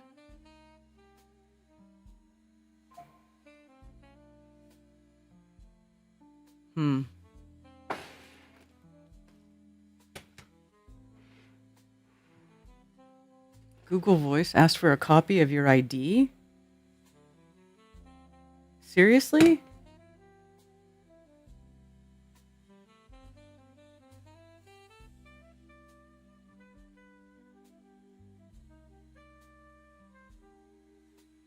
I know you were being sarcastic, Dr. Bass. I picked up on that. My comment was about the people who troll chats. 40 minutes per person in the household. That's ridiculous. I mean, it's got to be super intrusive that it takes you 40 freaking minutes to complete the questionnaire.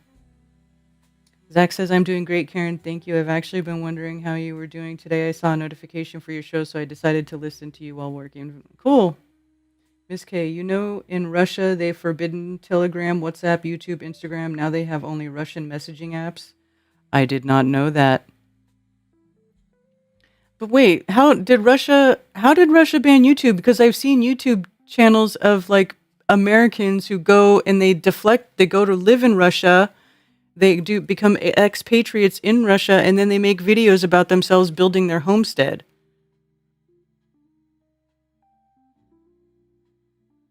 So how is that?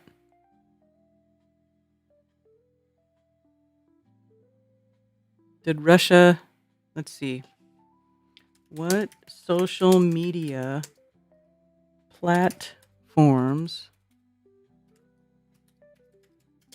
has Russia banned?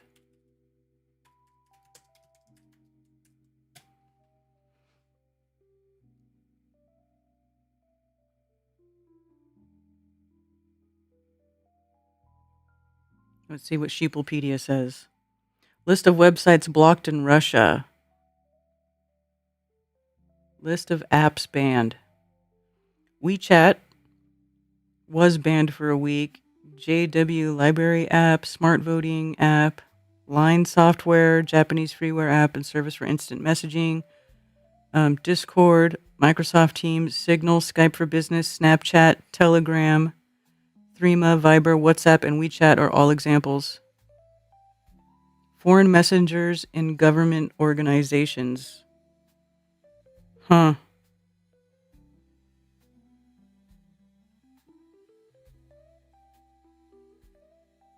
But not YouTube, though. YouTube's not on that list. Is it? Let's see, websites.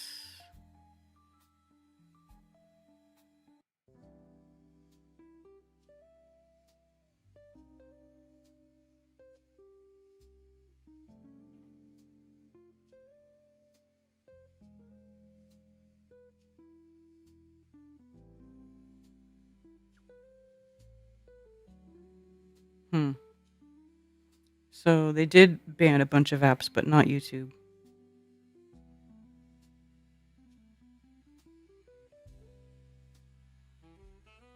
In July, 21st of July, 2015, the official website of Jehovah's Witnesses was banned throughout the Russian Federation.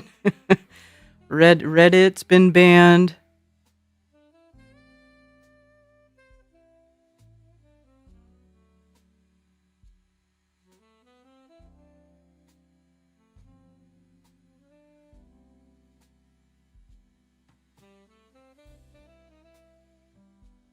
Discord, Cloudflare, Roblox, Snapchat.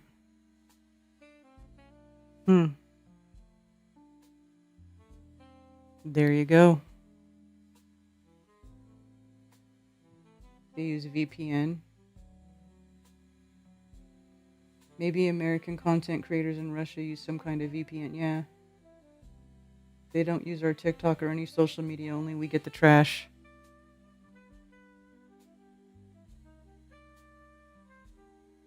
RooTube.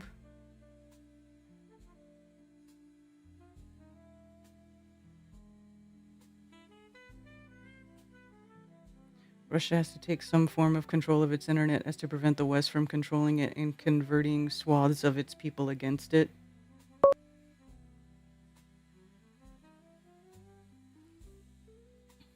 Thank you for calling Coffee Talk. You're on with Karen B. Hey, Karen, it's Glenn. What's up? I just comment on this data collection on people. I mean, what's going on? It's like J. Edgar Hoover 2.0, but what's going on now makes it look like Hoover was just trying to find out people's favorite colors compared to what is happening now. I mean, if you're out shopping and you pick your nose, by the time you get home, you're gonna have an email for Kleenex. You know. Mm-hmm. Ties Kleenex. Also, the government's orchestrating all this, and those in the government are being controlled by the super wealthy. And if they don't play ball, or they won't last long, or they'll get put in jail or whatever. And part of what they've done, starting at least back in the early 70s, for example, woman workforce and all this woman's lib, that was just them destroying the family. That was just their method of destroying the family. Mm-hmm. Divide and conquer. That and a bunch of other things. This stuff, like men just want to control and all that. Well, if you look in the Bible, woman was created to be a helper to man, and usually a helper kind of follows the lead of whoever you're helping. You know what I'm saying? Mm-hmm. And that's not rules that we made up. This was made a long time ago.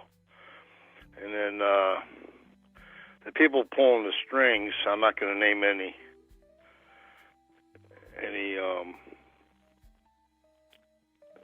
particular persuasions, although you'll know right away. I mean, they're crying about being persecuted and all this, and if they look in their own book, God almost wiped them all out a long time ago, and they were told, remember how you were treated when you were a slave. In other words, don't treat other people like you were treated. Just make sure you remember how you were treated. But it seems like they forgot about all that, But, they almost got wiped out by God himself. So, but now it's kind of like between the super rich and the bankers. It's kind of like because they can, they do. Like they can figure out what the probabilities are and this and that and the other, and they use that information with no thought of keeping moral or anything like that, just doing whatever they can to increase their own power. So it's just out of control, and I'm sorry to hear you talking earlier. You're right. I mean, I don't know how this is going to get turned around, but as for any Christians out there, I mean, just remember when the time comes for the mark, you got to, as much as we can, we got to try to be prepared to eat grass. I mean, that'll be the deal. Either you can do something really simple, just take the mark. It'll take you 5 minutes, or have your life. You'll be living in pure hell on earth with not even a way to get something to eat. That'll be the way it goes. It'll be a 2-minute deal, real simple, take you 2 minutes, or live in hell starting now. So it's kind of like Christians out there, we got to try to be prepared, and the only way we can be prepared for something like that is with God's help himself. So I say we all just pray for each other. And they're out of control, and the generations with any morality left, that generation is starting to pass, and any morality that was there is quickly draining away. I know that's all negative, but it's reality. So, and on the flat Earth side, those I just wanted to put this out there. Those who are gifted, either with mathematical expertise or have those powerful platforms, I just stick a request out there. Could we just kind of back off the paganish look of things, and could we get a little more systematic about it?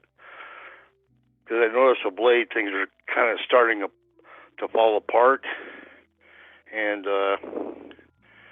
I hope that can get turned around too. But anyway, just ideas going through my mind. Everybody have a good week. Yeah, you too. Thanks for calling. Bye. Eat grass. Having the mark as a one-way ticket to hell. Well, I don't think hell exists, but I certainly wouldn't be taking the mark. Yeah, sexual orientation and preferences. It's none of their fucking business, dude. That's crazy.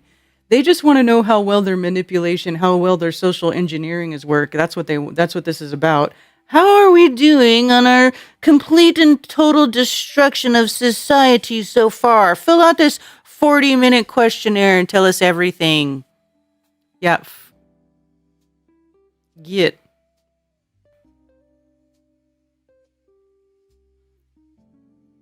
Smoke grass, says Tommy. Of course. Of course.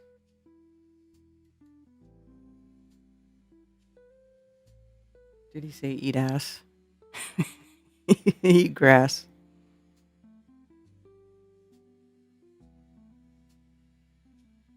Hell is a place on earth.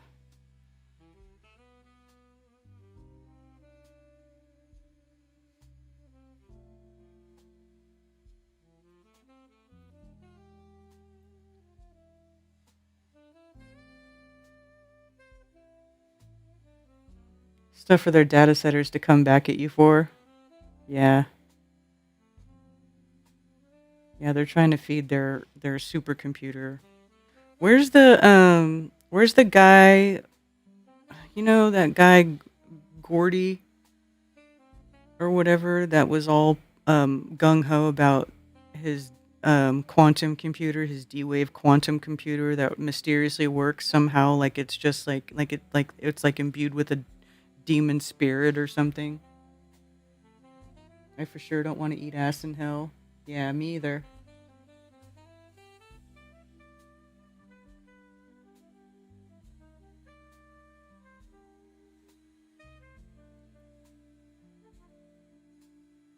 Hell, Michigan.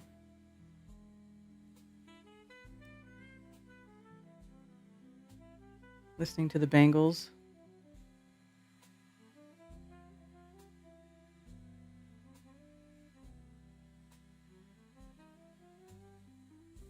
NASA is building a nuclear reactor for the moon by 2030, you guys, and testing the nuclear propulsion that could carry humans to Mars in the decade after, under a new directive that revives a space nuclear ambition the agency has been quietly chasing since Apollo.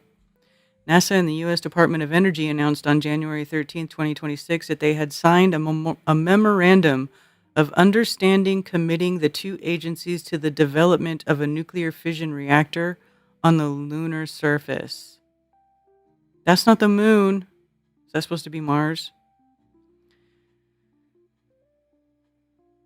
The signing was the formalization of a sequence of events that began in August 25 when the acting NASA administrator Sean Duffy issued a directive to design, build, and deploy a high-power nuclear reactor delivering at least 100 kilowatts of electric power on the moon by the first quarter of 2030. The directive was followed in December 2025 by an executive order from President Trump titled Ensuring American Space Superiority. That is absolutely retarded. Absolutely retarded, which formalized the broader space nuclear initiative that instructed the relevant federal agencies to coordinate on its implementation. The January 2026 memorandum is the structural commitment that puts the project into motion. What the directive actually requires. The directive calls for a fission surface power system delivering at least 100 kilowatts of electric power to be ready for launch by the first quarter of 2030. See, they have all these big plans going for 2030. They really are ramping shit up. Boy. The 100 kilowatt figure is on close examination more than double the 40 kilowatt figure that NASA's previous fission surface power work conducted under contracts awarded in 2022 had been calibrated to. According to the NPR reporting, the system would produce enough electricity to power roughly 75 average American homes. The system would need to operate at higher temperatures than terrestrial reactors because the moon has no atmosphere or bodies of water to dissipate heat, requiring the reactor to radiate excess heat directly into space through large radiator panels. The Memorandum of Understanding signed by NASA and the Department of Energy divides the responsibilities for the program. According to the Space News reporting, NASA will manage and fund the program and provide the Department of Energy with data and analysis needed to ensure compliance with nuclear safety regulations. It's on the fucking moon! It's on... We need to make sure we're in compliance with the nuclear safety regulations for our moon nuclear power plant. Dude... Can you believe people read this and they actually take this shit seriously? There's people who, like, a lot of people will look at this and read it and they'll take this shit seriously. Like, they're really doing this shit. This is money laundering. The estimated reactor would cost approximately $3 billion over 5 years.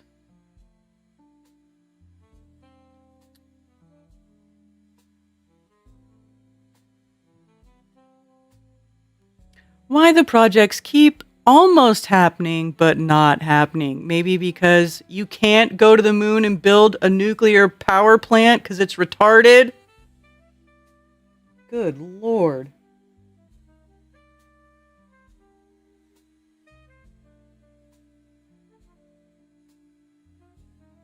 Going Nowhere Since 1965, still a good documentary.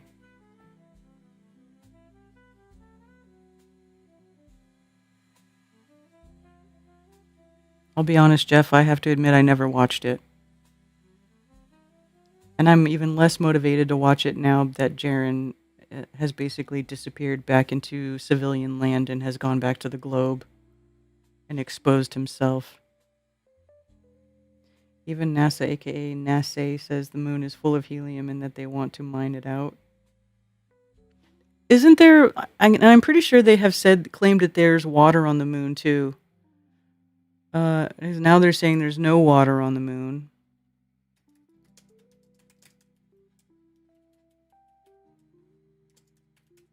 Didn't they try to tell us that there was water on the moon at some point? I feel like they did.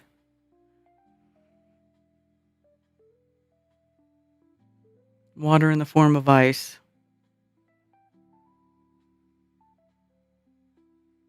New study narrows down the most likely locations.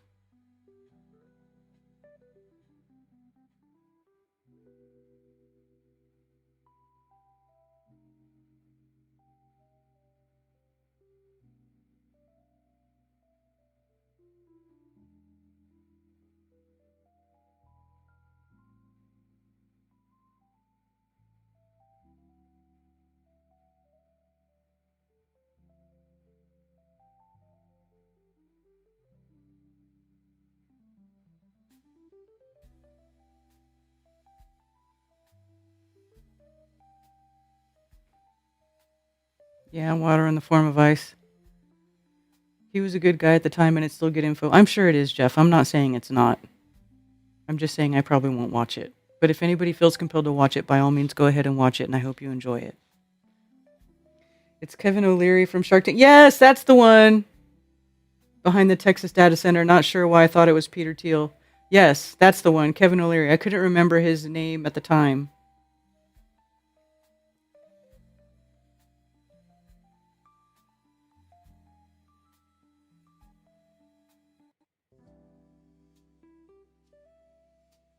Believing the moon is filled with helium is closer to the truth than believing it's solid. Yeah.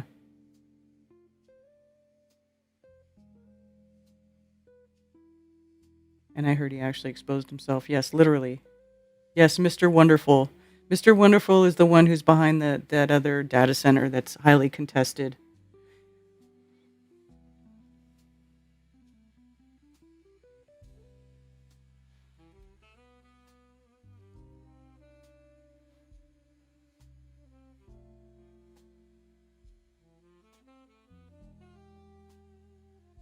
The structural question worth attending to on close examination is why the United States has been trying to build space nuclear systems since the 60s without, in most cases, succeeding.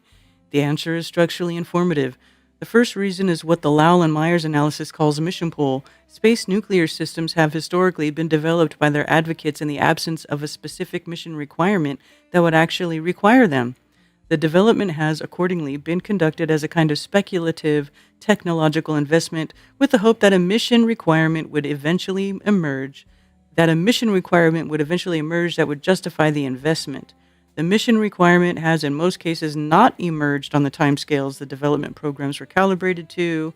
The development programs have, accordingly, been canceled when their political backing eroded before any mission needed what they were building. The second reason is what the same analysis calls timeline mismatch. Space nuclear systems are, by every available measure of how complex technological systems developed, expensive and slow to mature. The political timescales on which such programs are funded have historically been shorter than the technical timescales of the programs require. Whatever. Maybe because you can't go to the moon.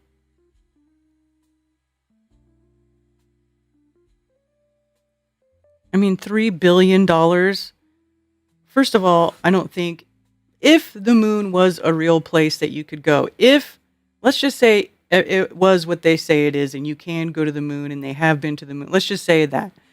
$3 billion to build a nuclear reactor on the moon sounds like ridiculous to me, like not even close to being enough money. I mean, have you seen all the parts and stuff to nuclear reactors? And it has to be strong steel because you're holding under pressure, steam under pressure, right?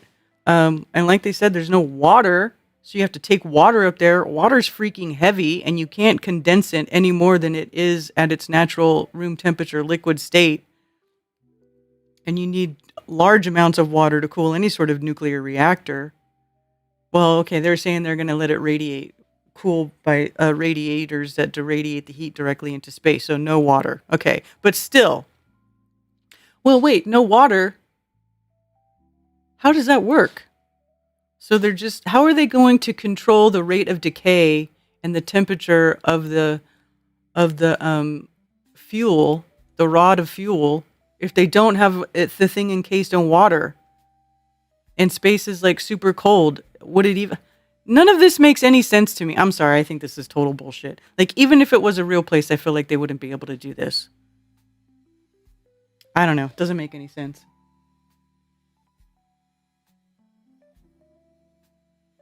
I thought I heard they found ice in the craters on the moon. Yeah, they're saying in the craters of the North Pole and the South Pole, the best places to look for water.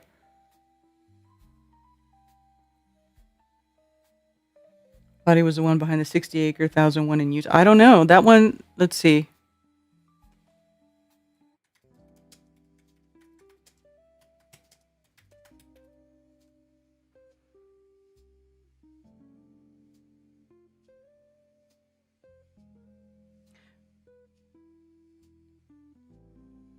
Kevin O'Leary, known as Mr. Wonderful, Utah's Military Installation Development Authority. Oh, so yeah, he is the one behind the one in Utah. So who's behind the data center in Texas? Let's see.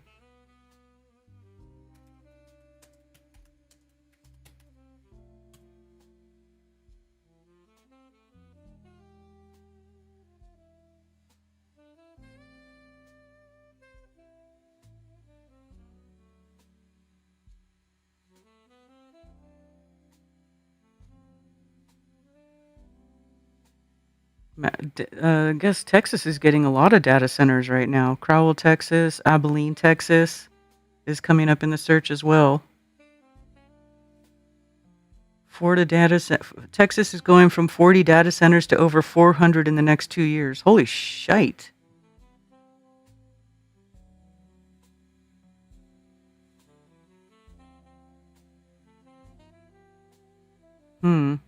Where's that data center website? Link to that data center website that we were looking at before that shows all the data center. Did I post that link in the chat? Let me see.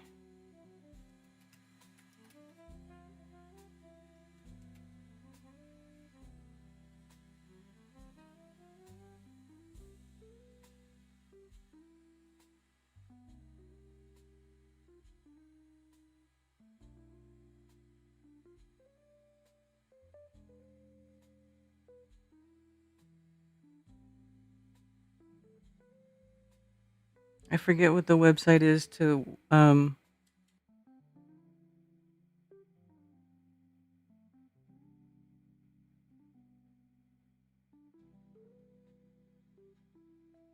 that shows you. What was that website that I was looking at before? That tells you where all the data centers are being built and by state.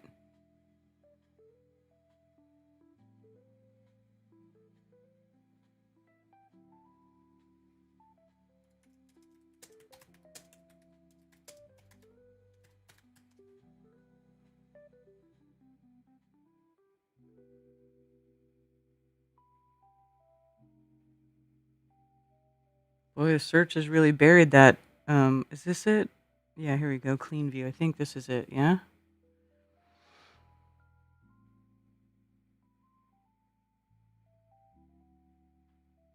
No. Look at Texas.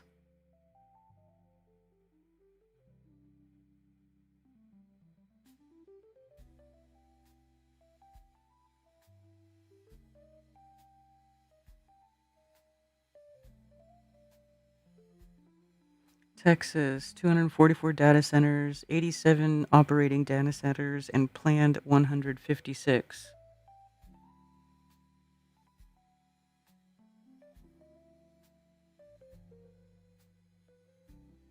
Here's one that's Bitcoin mining. Holy crap, that whole thing is, they have a whole data center for Bitcoin mining.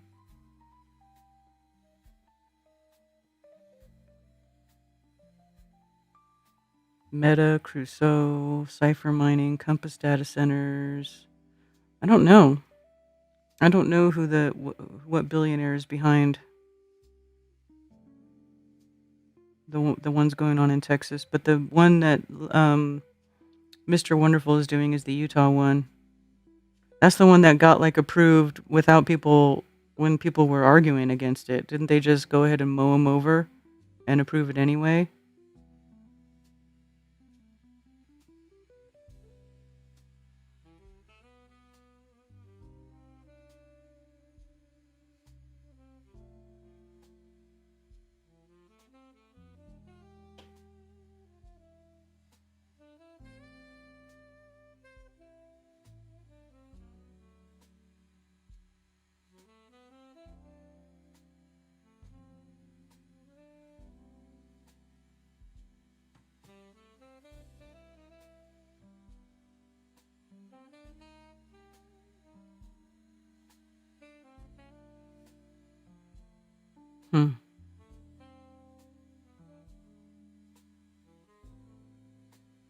Kevin O'Leary is an actor. He is in that new Marty Supreme Jew movie. I don't know.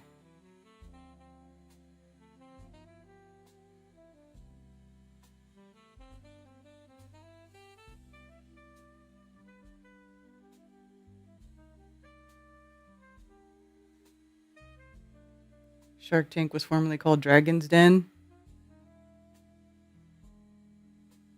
Isn't it disturbing the space program excelled precisely as media across the US and world became more monopolized and centrally coordinated? Maoist China was outside of that and didn't report it. Hey, but China's faking space too. Right, berries in the coup garden.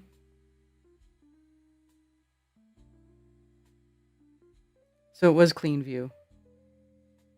Thank you, Billingtano. Yeah, that was the right place. That was the right website that I clicked on then. Okay.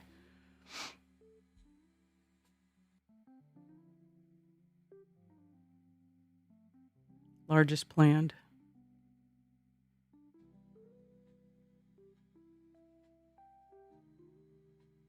So the developer for the largest one being planned is Pacifico Energy. What's up with Pacifico Energy?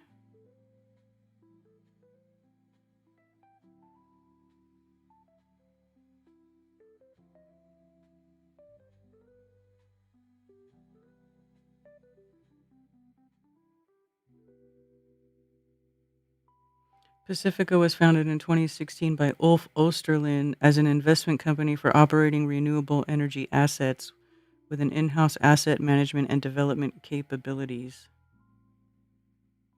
Renewable energy, yet you want to build a giant data center that pisses away a bunch of water.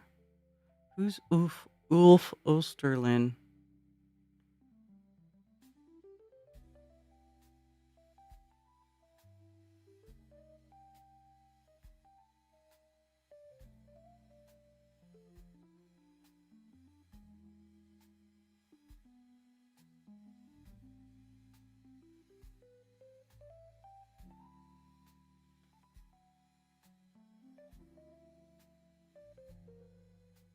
Founder, CEO, and Managing Director of Pacifico Energy Partners, previously worked at McKinsey and Company as an engagement manager. Attended the Chinese University of Hong Kong, huh?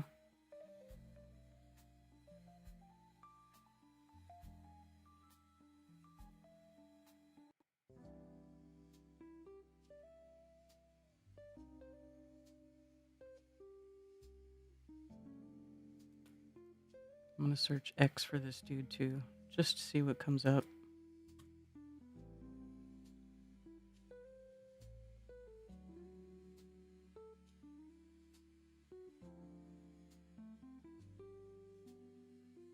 Not very much, tell you what.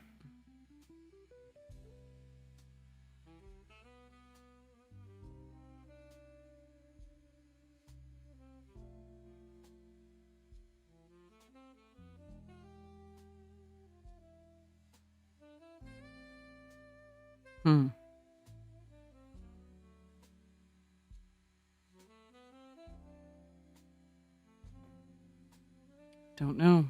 Can't really find anything interesting right off the bat. But anyway.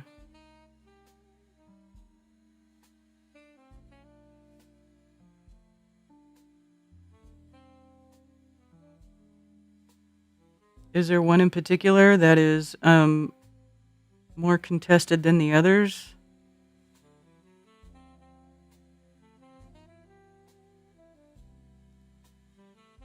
One thing about lying out in the sun in Scotland, I'm not getting bitten alive. Yes. Stop bragging, Liz. I heard the Utah one is 62 square miles, fits 15 Disney Worlds inside, and requires multiple nuclear reactors to power. Insanity. Yeah. That data center, let's see if it talks about it here on this website. Well, this is Texas, so let's look at Utah. Largest planned. O'Leary Digital.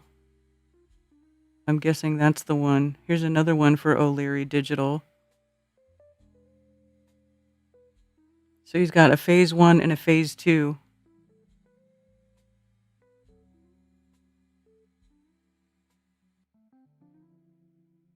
Phase 1 is 300 megawatts and phase 2 is 6,000 megawatts. Here's another one too, Delta Gigasite expansion.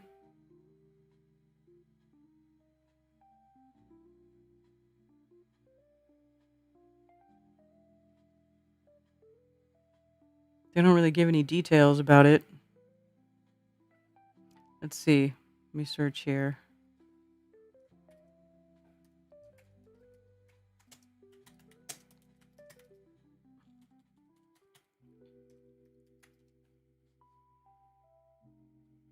God, I suck at typing.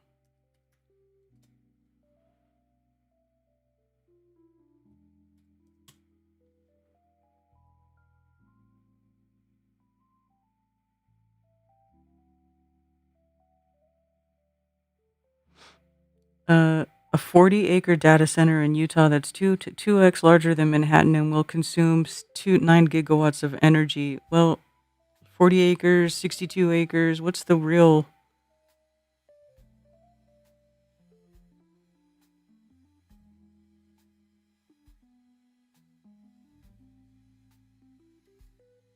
So how come nobody is protesting the other one that's bigger than that? Millard, Utah. This one would sit on 1,143 acres of land. So why is this one not so big and the other one is so freaking huge? Why does the O'Leary data center have to be so much bigger than this one? Because this one says capacity 9,700 megawatts, which is bigger. This one would sit on 1,143 acres of land. So let's see.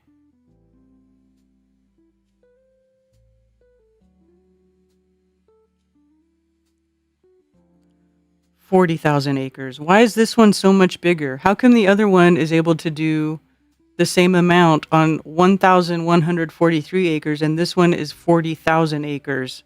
That's crazy. No wonder it's so highly contested. It literally is like, what is that? Like 40 times, 38 times the amount of land for less capacity? That doesn't even make sense.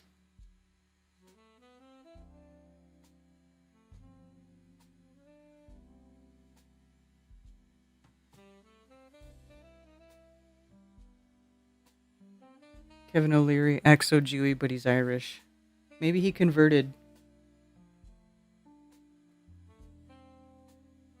I just don't understand why is it so much bigger, like space-wise, footprint-wise. That doesn't make sense.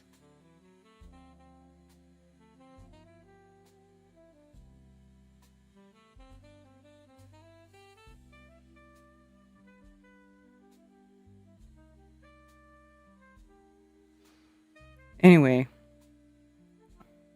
I don't know. As I said earlier, humanity has survived quite a long time without all these crazy ass data centers. I think we're probably better off not doing it. Yeah.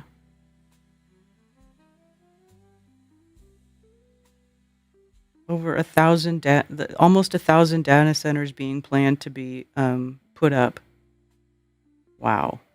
And we already have 1,591.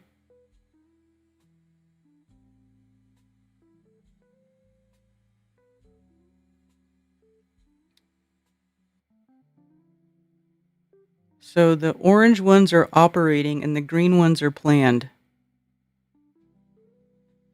in this map.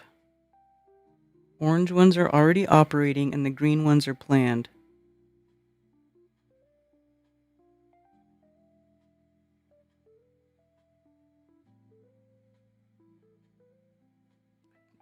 One in Cherokee County.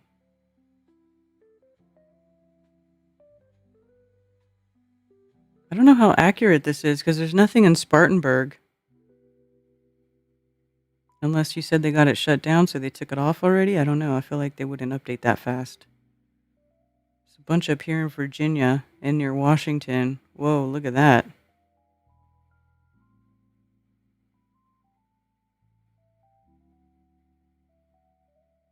Looks like the Agenda 21 map, doesn't it? Oh my God. Actually, let me see if I can find that.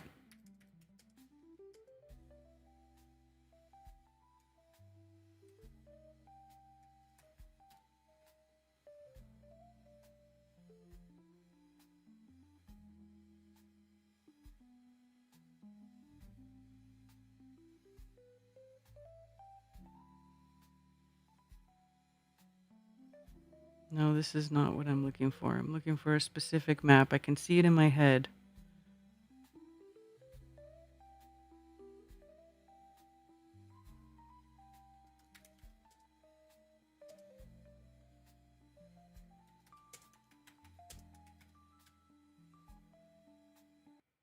This one. Mega regions.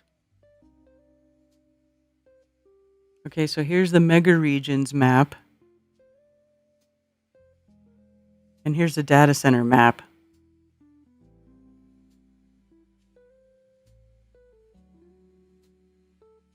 No, damn it. Open it up again. Dang it. This one. Oh my god. It's like exact. It's exact. Holy crap.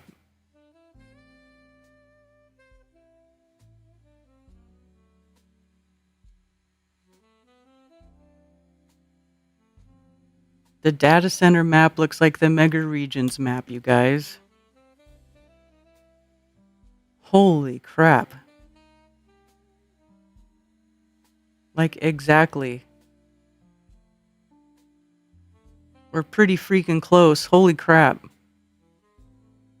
That's a little creepy. That's a little creepy. I just want you to know that's a little creepy. In case you don't pick up on that.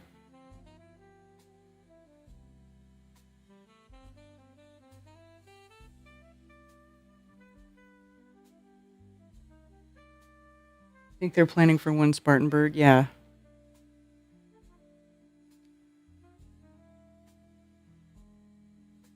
Building one in my town soon. I signed the petition against it. It's not getting much traction. Check out how many data centers there are in Israel. Let's see.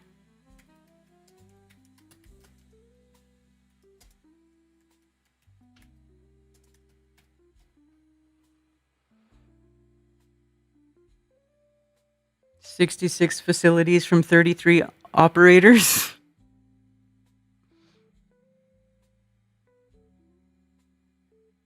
Not very many, huh? 34 in Tel Aviv. Wow. 7 in Jerusalem.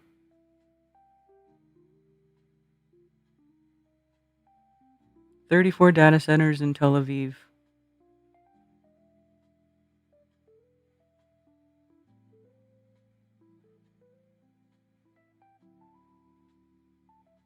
Interesting. Interesting numbers there.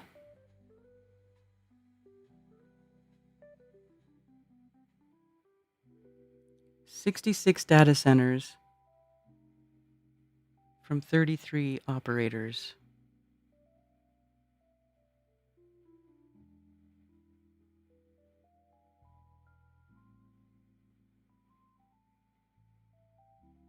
Locations 52.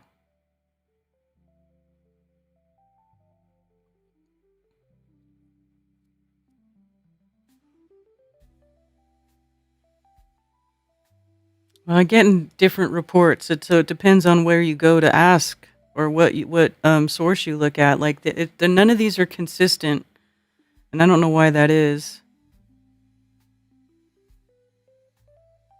Industrial sabotage. They were planned all along. Yeah, man, Redondo rocket. You know they plan things decades in advance.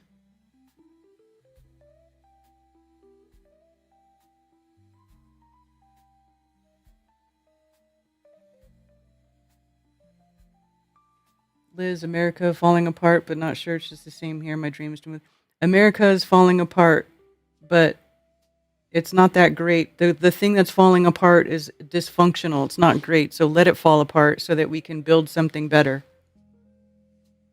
So that we can make it better.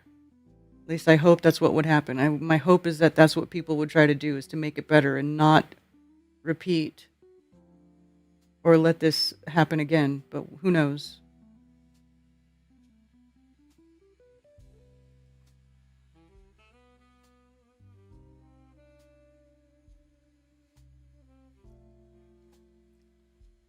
Well, they're publicly putting out the location right here, Tel Aviv and Israel. They should know where this stuff is. I don't think it's hard to figure it out.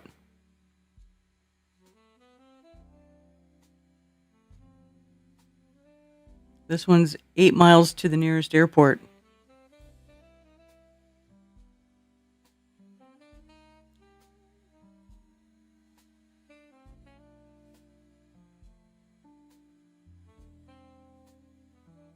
That's creepy, man. Oh, this is America 2050, not America 2030. It's the 2050 map. That's right.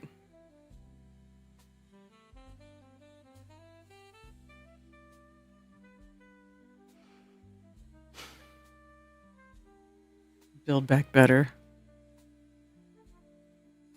Just eats up resources like our water reservoir and energy and destroys wildlife while offering nothing in return. Only needs like 15 to 30 techs to oversee the operation and probably not even locals. Yeah, exactly.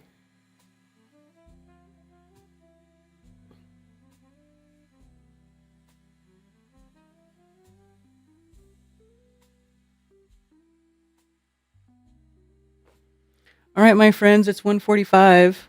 I think I should shut her down. Don't you want to be able to make dumb AI memes? Oh my God. I freaking hate AI slop. You know what's great though? Is like all the people that were lecturing at commencements, they're doing commencement speeches at colleges and they talk about AI and they're all getting booed. My kids hate AI. Everybody I know, I talk to other people, they're like, yes, they can't stand the AI slop. Because the generation that's being brought up in this AI world, it's like robbing them of all sort of creativity. It's like, so all of our humans can create stuff and do art and blah, blah, blah, and nobody's going to care because it's like, I can whip that up in 30 seconds with my AI prompt. You know what I'm saying? Like, it's disgusting. It's disgusting. So it does give me hope that most of the young people today seem to be very disenchanted and, in fact, have a very healthy hatred of AI slop. So there's hope in that, at the very least. Hope in that.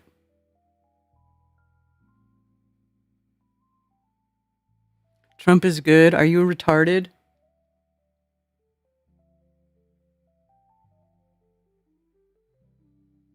Can't stand AI too, right? Cheers, Redondo Rocket. Hey, thanks you all for being here with me on this fine Moonday morning. Enjoy your holiday. Have a good cookout. Hang out with your family. Enjoy the company of your friends and loved ones. And just keep those bonds between, your relationship strong, because that's what's going to hold us together in the coming times. The times that we are now going through, the hard times, the difficult times, the tumultuous world that we live in. We need each other. So just remember that. And thank you all for being here once again. And I will see you all next time. The Earth, but I'm not spinning at all. Hi, Hailey. I'm spinning at 120 miles per hour. How about you, Zach? I am spinning at 1,000 miles per hour, but I don't feel it. Oh, fuck.